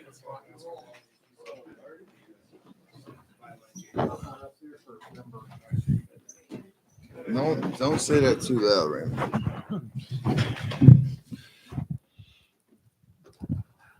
All right, Steph, what is it really like to see Chris Paul, to be scrimmaging with him, to be talking to him on the phone as a teammate, to have him here? Does it hit you that this is a real thing yet, or has it all kind of sunk in that he's here? Yeah, it's sunk in for sure. We got through all the pleasantries in the summer. We got together multiple times with the whole team. Definitely is weird. Obviously, you go through battles for years and you kind of acknowledge the awkwardness of it at first, but the fact that, he is who he is in terms of, his career, the way that he's competed at the highest level for so long, the fact that he's motivated to, help us do what we need to do this year. The way that he's approached everything has been awesome. So there's probably still be moments when you get closer to, the games and regular season where you see him out there and it's like, oh yeah, he's with us. But I think the bigger picture is that he's approaching everything the right way, and excited to have him, excited to see what changes and ways we can adapt to him in the lineup and different rotations that we can put out there. So he just knows how to play basketball. We know that, and excited to put it together. Steph, over here, Connor Letourneau, San Francisco Chronicle. How does Klay look to you this summer, and how do you kind of feel about where he's at entering the season? He looks great. I know it's mostly just comparing to his experience last summer, and I think it's night and day different. Even the way he's talking about, the way he approached it, and the progress that he's gone through this year or this off season, the confidence he has in himself and his body to hit the ground running, even starting tomorrow in practice and leading through training camp and preseason. So it's always a great sign when he's locked in mentally and physically, and to take advantage of the off season. It's hard work. Like, it's a lot of reps and a lot of commitment to the unglamorous stuff that we have to do in the off season to prepare your body. And the fact that he's speaking that game and saying he put the time in, and it's showing in the way that we've seen him on the court, makes a big difference. Hey, Steph, to your left. Have you ever played with a point guard like Chris, and just what do you think that playing alongside him is going to do for you? I mean, now, Jason Richards back at Davis in college was like the first point guard that I got to play with that was kind of pass first and a playmaker, distributor, and I played off of him. That was just my first years in college, and then I was a go-to point ever since. So I never really had a guy that necessarily was with CP's skill set and the way that he's elevated teams throughout his whole career. But the beauty in the way that me and Klay can play off the ball, and we had Jared Jack for a while in the sense of he had the ball in his hands a lot, but obviously CP's a Hall of Famer. We know just the talent that he is. It will give us different looks, and it should be pretty easy to, whether it's from whatever lineup you're out there with, or from possession to possession, who's initiating the offense, for us to kind of work off of each other. Because in theory, again, we all understand the game and know spacing and know how to cut, how to play off of each other. Obviously, our skill set to be able to shoot will open up hopefully a lot of lanes. We got to figure it out defensively and how we want to, match up and all those type of things. But it should be a good challenge. Hey, Steph, Colin Ward-Henninger, CBS Sports. You've obviously been through a lot of NBA off seasons. Are you a guy that likes to find one routine and kind of stick with it because it works, or do you like to change things up to keep it fresh over the summer? It's a little bit of both. Change of scenery is always nice. I have my guys that I work out with, and I have for over a decade. So, you evolve in terms of your strategy and what you're trying to accomplish. I think the deeper you get into your career, you realize you have to do a lot more, a little bit often, if that makes sense, in terms of, I didn't take too much time off after the Lakers series, but it's not like you're killing yourself every day. 7-hour, 8-hour days. It's mostly just trying to stay as consistent as possible so that you never really get out of shape. You kind of just always stay prime, but still find ways to get rest. But it's nice to shock the system a little bit with trying new things and new approaches to your own court workouts, stuff that you do in the weight room, to see, you know what your bread and butter is, or what works in terms of your routine, but you kind of have to listen to your body too to know what it needs. And that's the challenge of trying to extend your prime for as long as you can. And being honest with yourself about what work needs to go into your routine to prepare yourself for a season. One quick one, and then a Warriors one. I think LeBron and KD today committed to the Olympics. I know sounds like you were part of those conversations at least at some point in the summer. Are you ready, like, to commit to the Olympics yet, or do you know? I've talked to some people about the opportunity, and definitely if all things stay the same, I want to be, playing. It's the one thing I haven't done, and also understand, the opportunity for Team USA to kind of reassert yourselves as dominant in the world and all that type of stuff. So definitely want to be there. Definitely want to be on the team, and hopefully things line up that way where we're all there. And then Warriors-wise, just you guys, it wasn't a full roster reconstruction this summer, but obviously you guys tweaked around the edges. And Chris, just what are your general thoughts on what you guys are bringing this year? I mean, there's always excitement because as players, that's what we control, is the ability to have confidence in yourselves and what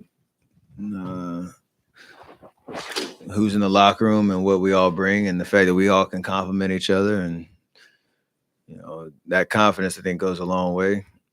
We have a certain way of playing that we know has led to success, and we want to continue to double down on that.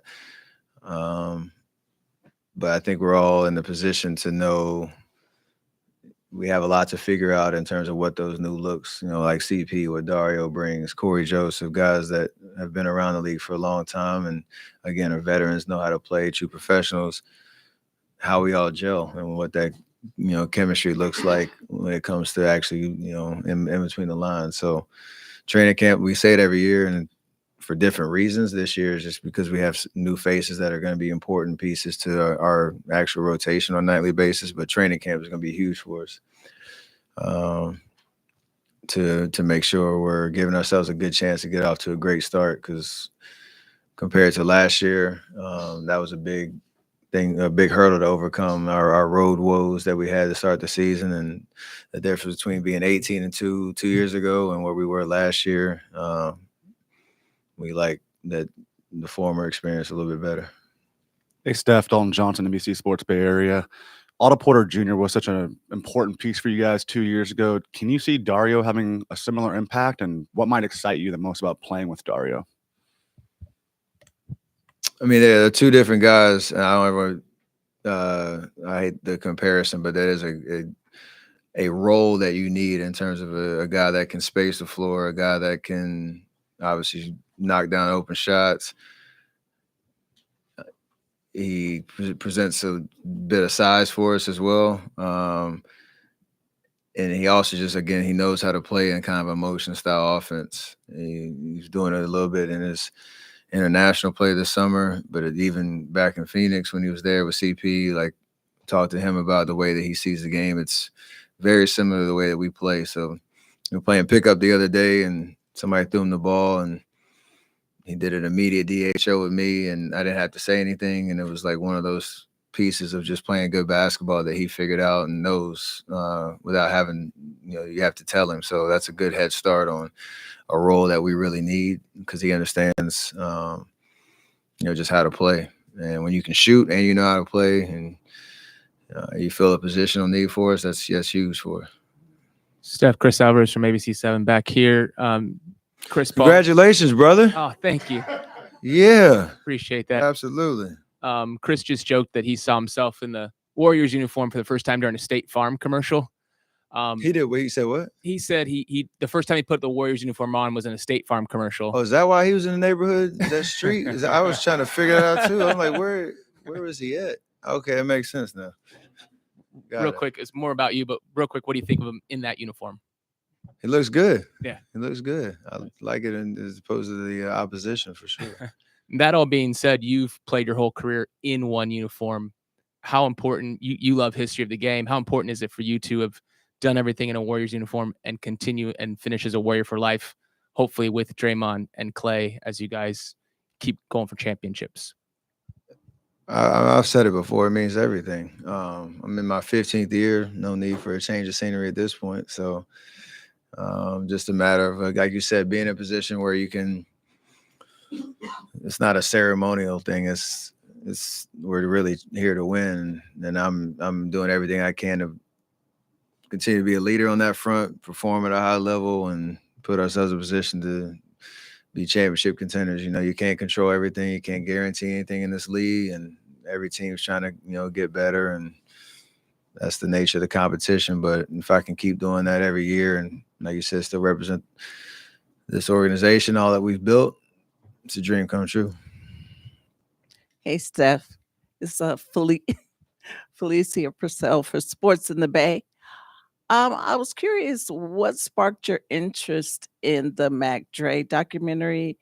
And secondly, can you talk about some of your favorite moments, not family involved, over the summer that you enjoyed the most? Because I saw you on Hot Ones. I saw you in Toby's video. I mean, you were really busy. So back to the Mac Dre question first.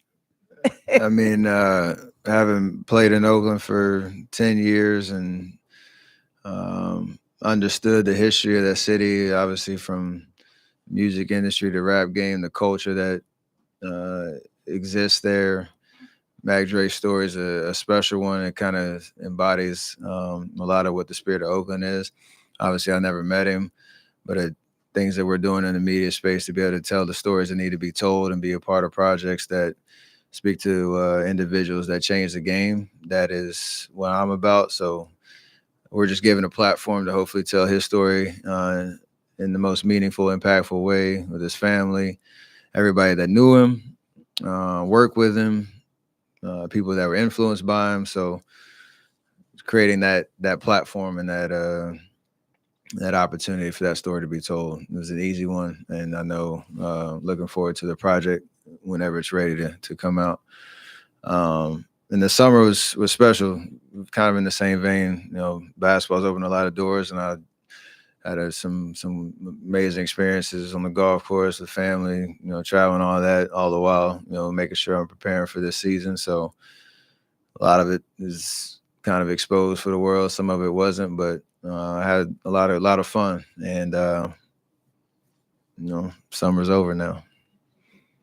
Steph, obviously, Draymond signs the extension. He's going to be here for a long time. You're going to under contract for a long time. But Steve and Klay are both entering their final years. I know there's been a lot of confidence expressed that they will be here. But how important is it to you to see those guys sign for long term? Relatively soon. So obviously, if it was my decisions, they'd be here forever. Like, that's part of what we've built and what confidence that we have of what's ahead of us. So I know how the business works, and timing of everything matters. Contracts, negotiations, and conversations can get a little murky at times, but I think at the end of the day, take Draymond's situation, for example. How many different narratives came out of that for the last 2 years of what was going to happen with him and where he was going to be, and is this his last year and all that. Try not to get too caught up in the day-to-day of that, and just understand how much he means to this organization, and thankfully got it done. I hope the same and know the same will happen with Steve and with Klay. But again, obviously our job is to go out and make that an easy decision. And so that's what we're about. Steph, over here. Draymond said that there's a different sense of urgency in an offseason after a championship year versus a non-championship year. How did you feel that sense of urgency heading into this offseason, or a difference in urgency? You have 4 extra weeks to work with, and you're watching basketball, and you're not used to that. Usually, if you're in the finals and however it plays out, that's the end of it. And when you're watching it, it just gives you a different motivation and different fuel to the fire. I mean, to me, that's really all you really need. That's the start of the journey of, okay, well, how are you approaching this off season? What's the goal? Not just individually, how you're preparing yourself mentally and physically, but as a team, like, how are we making the most of the time? We got together 3 times, I think, this summer as a group, play pickup, hung out, tried to create a bond that can, transition into to training camp and the rest of the season. And hopefully that makes a difference with how we start the year. But trying to do everything you can to control the controllables, if you will, on what'll put us in a position to be successful this year, and knowing what we do is hard. There's a high expectation and standard that we've set over the course of these years, and we have to continue to try to live up to it. Hey, Steph, Damon Bruce in the back. How you doing, man? Congratulations on the hole-in-one. Appreciate it. Thank you. Callaway's work for you in Dubai? Absolutely. Yeah, it was a little muggy, but we got it done. Incorporating rookies has been a challenge playing with the style of the Warriors. Can you tell us a little bit about how you'll help Brandon Pajemski and Trace Jackson-Davis find minutes this year to help you guys out? The message is always like, your opportunities, you don't know when they're going to come, and to be in a position where you can be prepared for that opportunity and understand what impacts winning basketball. Like, it's a hard lesson to learn as a young guy, because you have a certain way of, a certain style of play maybe that got you to this point. You have a certain way of seeing the game that you're comfortable with, but you might be asked to do something entirely different. Pajemski was a go-to scorer and kind of Mr. Do-It-All for Santa Clara last year. He might be just asked to, lock up 94 feet and just turn a guy, 4 or 5 times for 2 to 3 minutes a game, or he might be asked to do more. He might be asked to, show up in practice and challenge us to, get better. Like, whatever he's asked to do, you have to be able to respond to that. And it's not glamorous at times. It's not easy, but it sets you up for the next stage of increasing your role. And if you buy into it, and coach is very straightforward when it comes to that, that's the situation. And then the league will reward you in the long run. So hopefully, whatever that is, they can buy into it and understand it'll help us win. And when we win, everybody wins. Stephen, how you doing? What's up, Money? Yeah. Draymond was in here earlier, and he was talking about how, Chris is one of those guys that on the other team, he's one of the hated guys on the other team. On this team, he's the hated guy. You got 2 of those guys on one team now. Can that work in a positive way for the team's general intensity over the course of a season, having 2 guys that bring it like that? For sure. It'll help us internally, understanding like the vibe in practice, the sense of accountability, like let's make sure all the energy is put towards winning. And then if those 2 guys can focus that energy on the court when it comes to games on doing exactly that, like making everybody hate them but making us love them, like I know that they can, keep each other accountable to that energy as well. Like that's going to make a huge difference and give them an edge and give us an edge. So the one thing is I know they've been pretty open about talking about it to each other, like how they're going to try to help each other out in that front, because neither one of them is not going to stop talking. So that's a good thing as long as it's channeled in the right direction. The other question I have is, you had a relatively long offseason compared to previous off seasons. How do you balance training, doing what you want to do away from training and not overtraining? How do you find that balance? Experience helps just because you know how to listen to your body. And I think the first thing is you just need a strategy going in. And it's not just me looking at a piece of paper, looking at the calendar saying, this is what I need to do. I have some experts in the fields that can kind of guide you in terms of what boxes need to be checked throughout the off season so that you do exactly what you just said. Know you're prepared, but don't need to feel like you're in the gym, 8 hours a day, which, might have some diminished returns on that front. So it's a little bit of both, of understanding what you're trying to get out of the summer and talking to the right people to help design what that looks like, and then staying accountable to that process throughout the summer, knowing those are the hardest moments when you get a little bit further away from the season, but so far away from when training camp starts. Those days, middle July, August, are hard because it kind of gets a little monotonous, and the distractions of the fun of the summer can kind of creep in too. So you kind of have to have the balance of everything. Hi, Steph. Do you feel like a youngin' with 2 teammates now in their late 30s? A little bit?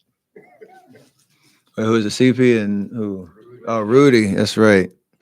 Two guys that I've known for a very long time, and I've never seen them as like they've been older, bro, but never seen them like that. So it's kind of weird. I've known both of them since I was in high school, so it's it's gonna be fun to fight Father Time for as long as we can, but not talk about it too much because we still feel young. But and Rudy, what can Rudy do for Kaminga, and what kind of opportunities do you see for Kaminga, going into this season, and maybe being able to lean on Rudy's experience a little bit? I think JK is going to help himself by doing everything he knows he needs to do. There's no secret anymore. It's just going out and competing at a high level, using his athleticism, his understanding of the game, and what these last 3 years have shown him to say, okay, it's time for me to take that next step. There's going to be opportunity for him. Like there's a lot of guys, Rudy, what he learned from Andre last year, the last 2 years. To you go down the list in our locker room, he could find something to pick from anybody in terms of perspective. But all that matters is him going out having confidence in himself. He's put in a lot of work this summer. Super excited for him to come in and find his way and do it consistently. And I know everybody has confidence in him to do that. So it's not just on one person for him to tap into. It's for him to kind of just step into his role and do it to the best of his ability.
Hey, Clay. Dalton Johnson, NBC Sports Bay Area. How important was it for you to have summer of pickup and work with trainers like Chris Brickley and other guys as well? It was great. Got to play some ball and just have fun while doing it. And that's always what we love to do as basketball players is play pickup and sharpen our skills. And when you have time off, you make the most of it. That's what I did. Hey, Clay, good seeing you again. How much of a challenge is it going to be this year? Obviously, everybody gets a year older. You guys have some even more veteran guys this year with Rudy Gay and Chris Paul and kind of a revamped roster. But knowing that you guys had a quicker offseason than when you guys won the title, how much more does that give you guys motivation for this year to build on what you guys did last year? Well, you have as many veterans as we do.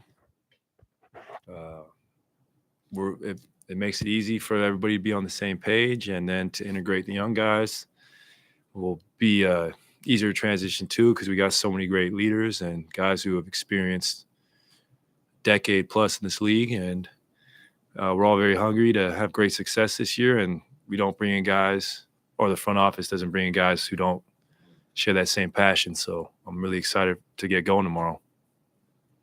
Just a really quick one. Do you, with the Bahamas going to a pre-qualifier tournament, would that be something that you would want to? Would you want to go to the Olympics for the Bahamas if they were to make it? That'd be cool because my dad never got the opportunity, and the Bahamas is a place where my story cannot be told without it, and it's dear to my heart. So, yeah, that would be sweet. You and Steve are both on expiring deals, specifically with your situation. Do you feel like an extension is possible in the next, month or so? And if not, just how do you kind of feel as you look towards the future? I think it's possible. And if not, life is still great. Like, I'm playing basketball in my 13th year in the NBA. So I have no complaints for whatever the future has in store. Like, done so many great things in this uniform, and I know there are many more memories to create. So whatever happens, life is great. I can't really complain. I've had an incredible run here, and I look forward to making more great memories with the guys. Hi, Clay. Nice to see you. You too. Chris Paul was saying that you were guarding him recently, and he said, we don't do this no more. I mean, now that you're teammates, what's it like? You guys have had a lot of battles over a decade or more. What's it like now to have him on your side?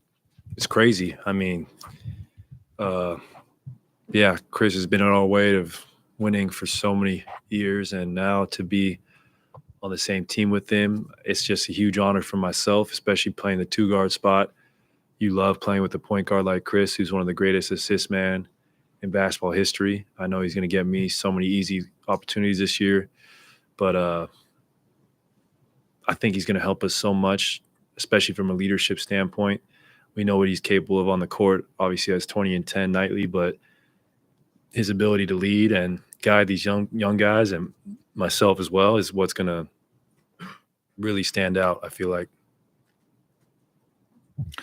Hey, Clay. Outside of playing pickup, what were some of your highlights, this summer? What were some of your favorite memories? Some of my favorite memories. Well, I was fortunate enough to go back to China and the Philippines with Anta, and to see how many fans we really have over there is always humbling and inspiring. Because when I was a kid and I was in love with this game, I would have never thought that I would have the chance to inspire people across the globe. And now I'm here able to do it. That's what keeps me going. And I just can't believe that there's people around the world who watch us, who stay up till 2 a.m., 3 a.m., or start time is at, and they are dedicated to our season. And I got to see that again this past summer when I went with Anta.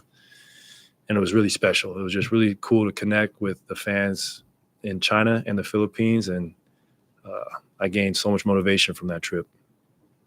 Hey, Klay, I'm assuming you didn't know Chris real well before he got here. Have you had the experience when you've been scrimmaging with him or just talking to him that, hey, mate, this guy's a nicer guy than I thought, or he's funnier than I thought, or he's been what you thought? He's been what I thought. I mean, he's always been a great guy. I mean, when you're on the court between the lines, you obviously don't like each other because we stand in the way of what we want. But he was the president of the Players Association, and he did such wonderful things for us as players. And Chris is just a great family man as well. And to be able to be his shooting guard and have Steph and Chris Paul as your point guards, that's a crazy thought because those are two of the better point guards in basketball history. Hey, Klay. Colin Ward, Henninger, CBS Sports. Towards the end of last season, you talked about having conversations with Coach Kerr about becoming a more complete player, rebounding, doing other things like that.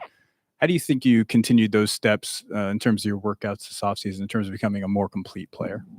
Wow. It's a good question. I would say just trying to focus on little details. You know, I'm so in love with scoring the ball and shooting. Sometimes it's equally as fun getting a stop, getting a good rebound, making an assist, the simple plays. So when I was hooping this summer, I just tried to focus on doing the things that allow the team to win, whether that's hitting the open man, taking the open shot, playing defense, and not being so pressed like to have to score for my team to win, just to try and be a complete cerebral player. And I thought I did that well, and hopefully it shows this season. Klay, Chris Alvarez from ABC7 back here. You talked about last year how you will get back to being an all-star player. What would it mean for you to get back to the all-star game this year and have a couple more under your belt before you leave? That'd be awesome. It's a goal of mine, and I think it's attainable. It's just how hard I want to work and how ready I'll be opening night. So it's up to me, and I'm not going to lie to you. It is a goal of mine. It's always an honor to play in the all-star game. When you get used to it and then you don't go for a while, you kind of feel left out. So I would love to be in I think it's in Indianapolis this year. I would love to be there. Monty Poole, NBC Sports Bay Area. I go back, Klay, to when Mark Jackson was a coach here, and he used to always say about you that you're not low maintenance, you're no maintenance. And he talked about how you and Steph are able to push each other with your work ethic and in practice and so forth. Let's talk a little bit about how you and Steph have been together for so long and what you guys can do for each other and how you guys have evolved over the years. Well, I love playing for Mark. Mark was a great motivator. He has so many great stories of when he played, whether it was against Kobe, whether against Michael Jordan, whether against Shaq or Kareem. Mark played in an era where you had to be tough. You know, there was no nights off back then. I don't think flagrant fouls were the same as they are now. So I enjoyed those days. And as far as with Steph, I mean, that's all I know is Steph is my point guard, and I've been lucky enough to see his work ethic, and we were able to get in the gym this summer together. I know I let him down on the golf course, so I'll try and pick up the slack and have a great shooting season. That's the only way I can really make up for it. That's part of the answer about the All-Star game. You said, depends on how ready you'll be opening night. Where does your game feel at this time now compared to this time last year? I feel awesome. I feel like I can do anything with the ball in my hands, and I think that's the confidence you have to have if you want to be great. You can't let people dictate what you are anymore. You got to believe in yourself, and I believe in myself to be a all-star caliber player. Does that, I know some of the talk about last year was you feel like you weren't quite as ready for the season. And I guess that's kind of what I'm asking is do you feel a lot more, physically ready for the season? Oh, yeah. I've been training every day and playing a lot of pickup and just having fun while doing it. And I'll be ready. And this preseason will be great to prepare for that as well. So I'm really excited. I mean, I'm excited just to hoop tomorrow. Like, one benefit, obviously, when you lose and you don't go to the finals is extended time off. And that, I think, pays huge dividends mentally because playing the championship every season, it feels like just one big overall season. And this year we had a real break to really rejuvenate. Nice.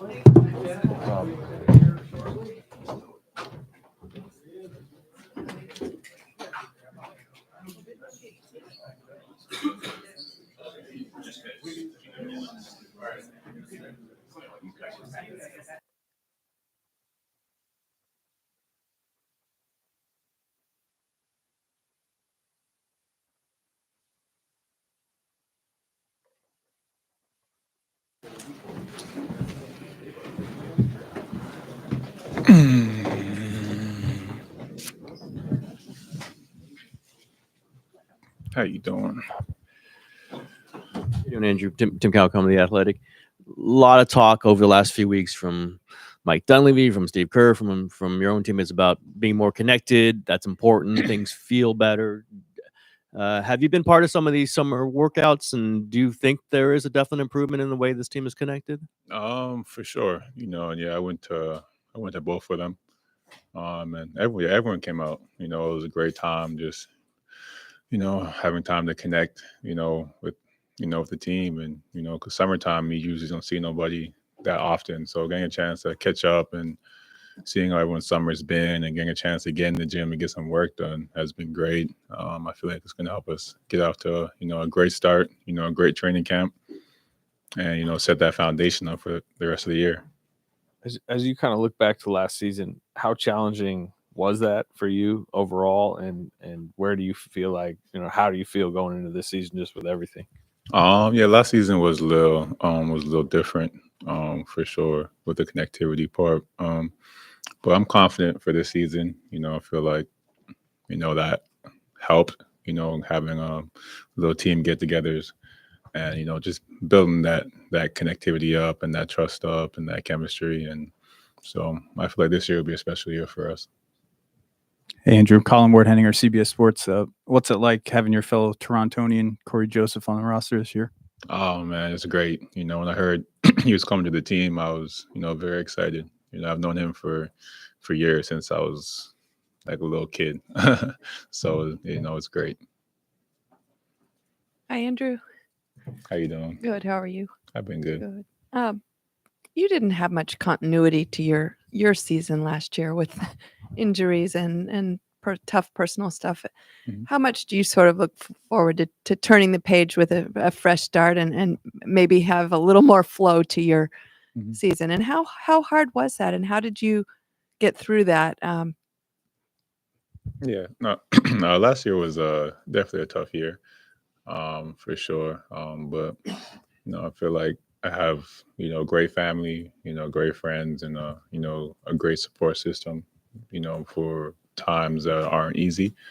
But for this year, I'm excited. My plan is to be on the court, all the time, and just be able to be out there with the guys. And I'm confident about this year. I put in a lot of work this summer to prepare myself for the season coming up. So.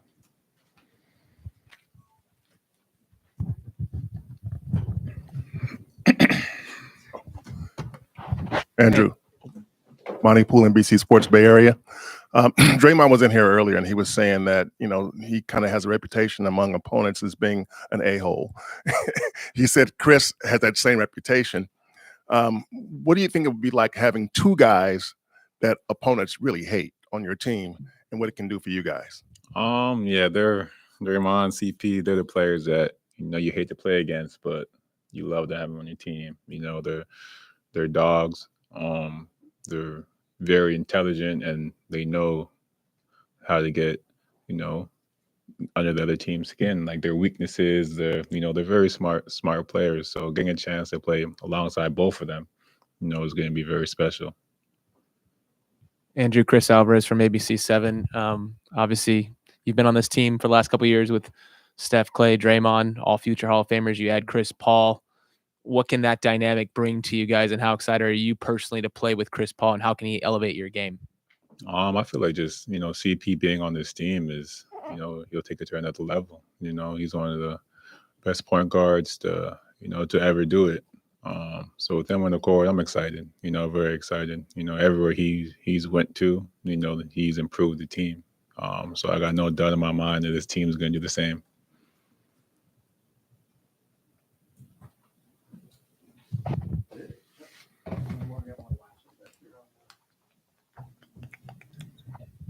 Hey, Andrew from Kuaishou Sports from China. So we know you that you've been to China this summer, had several weeks there. So you have any special memory from there and getting back? Yeah, when I went to China, I had a fun time. The fans, they showed a lot of love, a lot of support. They were everywhere. Um, one of the best parts about that trip was probably going to the zoo.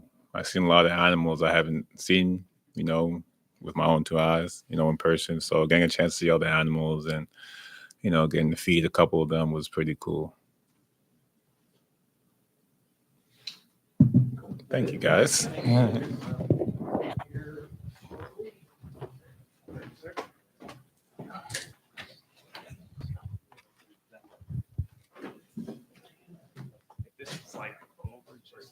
Yeah, then it's not gonna start.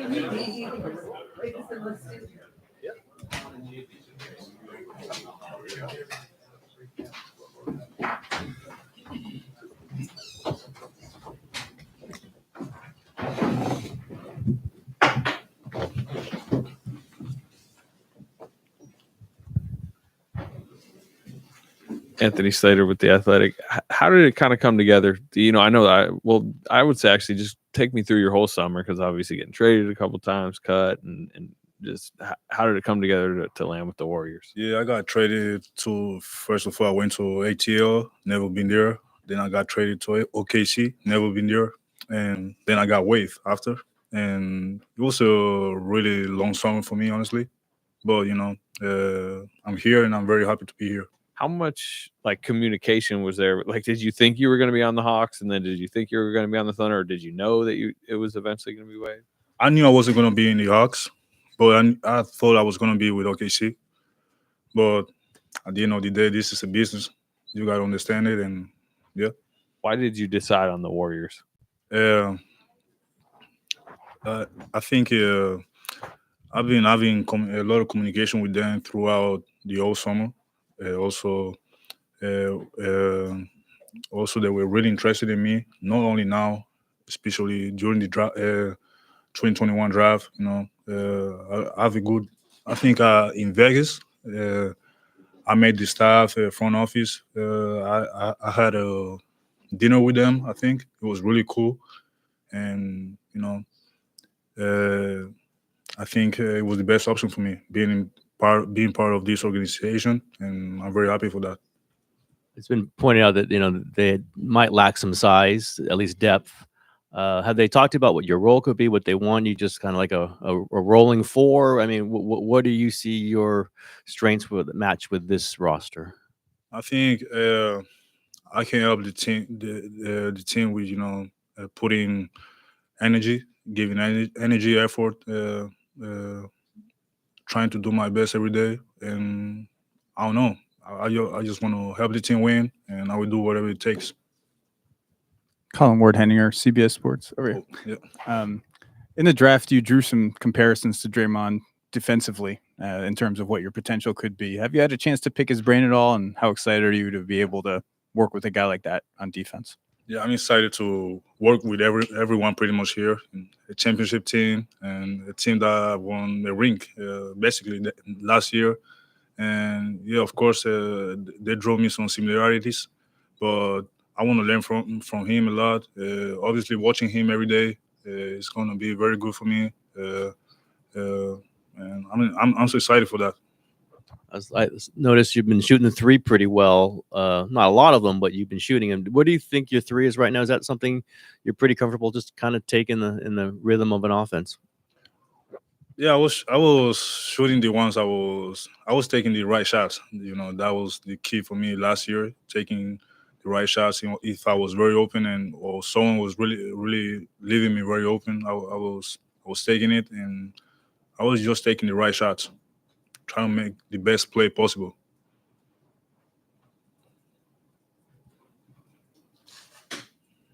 Anything else? Yep.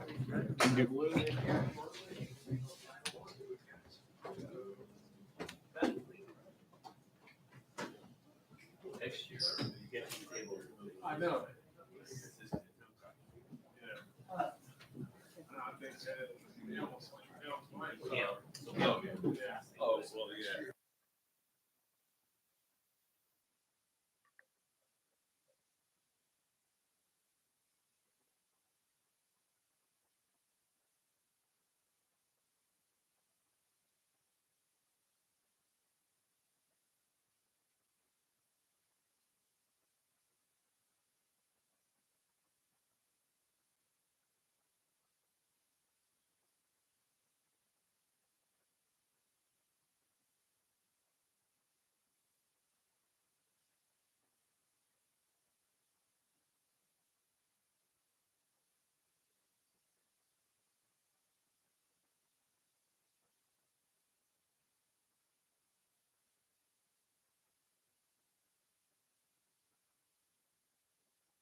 Raglan, you are saved the best for last. Oh man.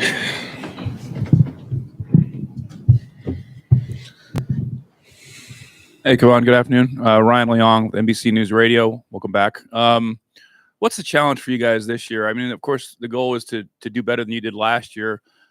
What's your thoughts on having a couple of new teammates like Chris Paul and Rudy Gay to help you guys reach that goal? I'm excited to play with those guys. Them guys are veterans in this league. They had a lot of success on different stops, and wherever they go, they had a lot of success. So I'm excited to play with them. And going forward, you got to figure out our style of play and continue to build our chemistry and keep our health right going down the stretch. I think we got enough talent to go really far. We just got to make sure we're healthy at the end. Kevon, everyone's talking about connectivity, need to be connected more. We all know that last year maybe was not the greatest season for that. Have you felt that already, Kevon? Is it still a work in progress, or do you think this team is much better connected now than it was, say, 8 months ago? 8 months ago. It was I feel like we're building to the right direction. I feel like we are connected. Off the court, everything seems to flowing fine. It's gonna take time on the court, like always, just to find the right rotations and build that chemistry on the court. So I think we're in the right direction. I think we have the talent and the personalities that's gonna mix well. I think we had a good balance of older and young. So I think it's gonna be a fun year, and I think the chemistry is off to a great start. Monty Poole, NBC Sports Bay Area. Draymond obviously has a reputation for being intense and a guy who rubs people the wrong way, opponents the wrong way. They don't like him. Chris has that same kind of reputation. What do you think having two guys like that on this team can do for what this team needs to do to put together a good season? I think it's gonna be great for our team to have that edge that we need to compete on the court. Having both of those guys they're gonna challenge us. Both of them gonna hold everybody accountable, and I think that's what we need to get back to where we want to go. So having those personalities that I think is going to show on our team and when we play, and I think it's going to be good for us. Come on, Kendra Andrews, ESPN. 2 questions for you. The first is just what does having Chris Paul add to this team? Having Chris adds a lot, as another leader to our team, somebody with another high IQ and another just a huge basketball know-how. He's somebody who can change the pace of our team. He can play fast and he can slow it down and execute in the half court. I think he's gonna keep us under control a little bit more. Sometimes last year we got a little bit too chaotic. I think having Chris out there is gonna help balance us out. And then secondly, there's the big question surrounding Chris is where does he fit? Is he going to start? Is he going to come off the bench? You kind of seem to be merged into that conversation. I mean, how would you feel if you were to come off the bench? Do you care? Does it matter? I really don't. I don't care. I done played every role on this team, from starter to bench to not dressing to whatever. I feel like I worked hard enough to be a starter in this league. But when you got 5 other guys that've been in All-Star games, you kind of gotta just go with the flow, see what happens. I know Steve's gonna put the best lineup and combination out there that thinks it's gonna take to win the game. So I'm going into camp with just whatever happens. I'm just gonna be ready to play and play my role. Hey, Kevon, Dalton Johnson, NBC Sports Bay Area. What's it like been working with Trace so far, and how has he maybe impressed you early on? It's been fun working out with him and playing with him. He's been really good. He has a great feel for the game. He's real active on the glass. He's real bouncy. So it's been fun matching up with him and getting to play against him. And hopefully I can show him some things and I can learn from him as well. I think he has a bright future and he fits our style of play really well. And then the way that Dario can space the floor, is he another big man that you can see yourself maybe sharing the floor with as well? For sure. He's somebody I think I can play with. He's somebody that's he can space the floor. He also can make plays off the dribble. He can do a lot of different things for us. I think he's going to be a huge piece for us. He's the type of player that always usually thrives well in our type of system. Hi, Kevon. Nice to see you. I see you as well. How optimistic are you of seeing kind of Jonathan's continued growth and maybe doing what he can do on a more consistent basis as he gets opportunities and maybe leaning on you and Rudy and to keep learning and building? I'm excited for JK and this year. I seen how hard he's been working this summer. I seen the growth already in our few pickup games we played, and he's somebody that's asked a lot of questions. He wants to learn. He wants to be really good, and I'm excited for him. I think he's going to help us a lot. He provides some athleticism and speed and defensive things that we need, and I think this is the year for him to take that next step. And I think he's capable, and I think he's ready. How about working with Rudy for both of you guys? That's pretty cool. Rudy has a wealth of knowledge. I think it was his 17th or 18th year. He's been a guy that's been a big scorer in his league. He done played the 3 to 4. He done played for a lot of great coaches. I think he can teach me a lot of things. He can teach JK a lot of things about scoring, post ups and different things from tricks you can't get from unless you actually play. And I think he has a wealth of knowledge in that, and I think it's going to be great for us. Kevon, Klay was talking about how much it meant to him to go back to China this past summer, and I know you were there with him. What was it like seeing fans responding to him? To kind of feel a little bit like the old days, a little bit. Definitely. It was insane. The fan love that we got out there.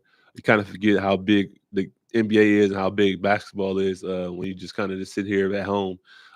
We haven't been there in a long time, and for me, that was my first time going with him, and so to see the love that we got, the experience was great. That was chasing the athletes like we was real, like Michael Jackson or somebody, a rock star. So it was pretty cool to be a part of that and experience that. Come on, Chris Alvarez from ABC7.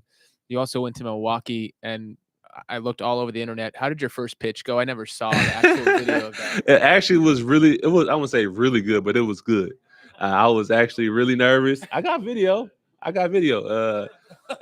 was a little nervous. I didn't want to embarrass my dad. He's been playing baseball with me for a long time, but I haven't threw a pitch in probably 10, 15 years. So I went to practice before I got it there. When you say really good and I haven't seen it, where did it go? I mean, it was a little right. It was a ball. I got the video. I'll show you. 90 miles per hour. It was about 46. Forgot the question I was going to ask. I actually did. Oh, I'm sorry. Yeah, we know you played 82 in every play. Is that still your goal? Play 82? Do you expect to play 82? Definitely. That's always my goal, to be there every night. Something that I feel like I'm capable of doing. I feel really good coming into the season. The last 2 years I did it, I feel like I played better when I played every game. So I feel like I'm going to keep the tradition going and play every game.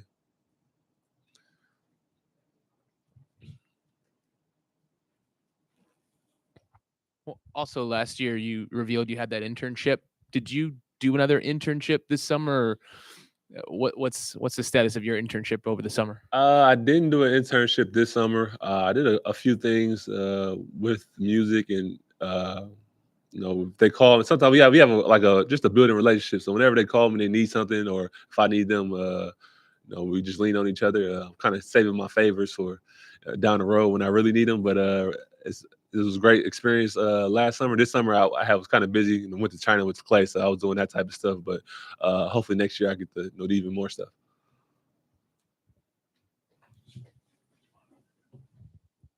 You've been watching Steph now for a pretty long time, and we've heard the stories about his workouts and his physical conditioning stuff, but you also put in a lot of work to do that. Right. Talk a little bit about your summer and maybe how much watching him has driven you to do what you do in order to be the best you. Definitely no. Watching Steph put in work, it makes you have to question, like, am I doing enough? Everybody when they come to me, they think they're working hard until they see what hard work really looks like. And I had the pleasure and the honor to watch Steph, Klay, Andre, some other guys really put in work, and I kind of learned how to work hard. I can't do what he do. I had to tailor my workout for me. We got different bodies in different situations, but definitely made me want to lock in and challenge myself to do more. And I feel like every summer I get better, I get stronger. I got my routine that I go through, and it works for me.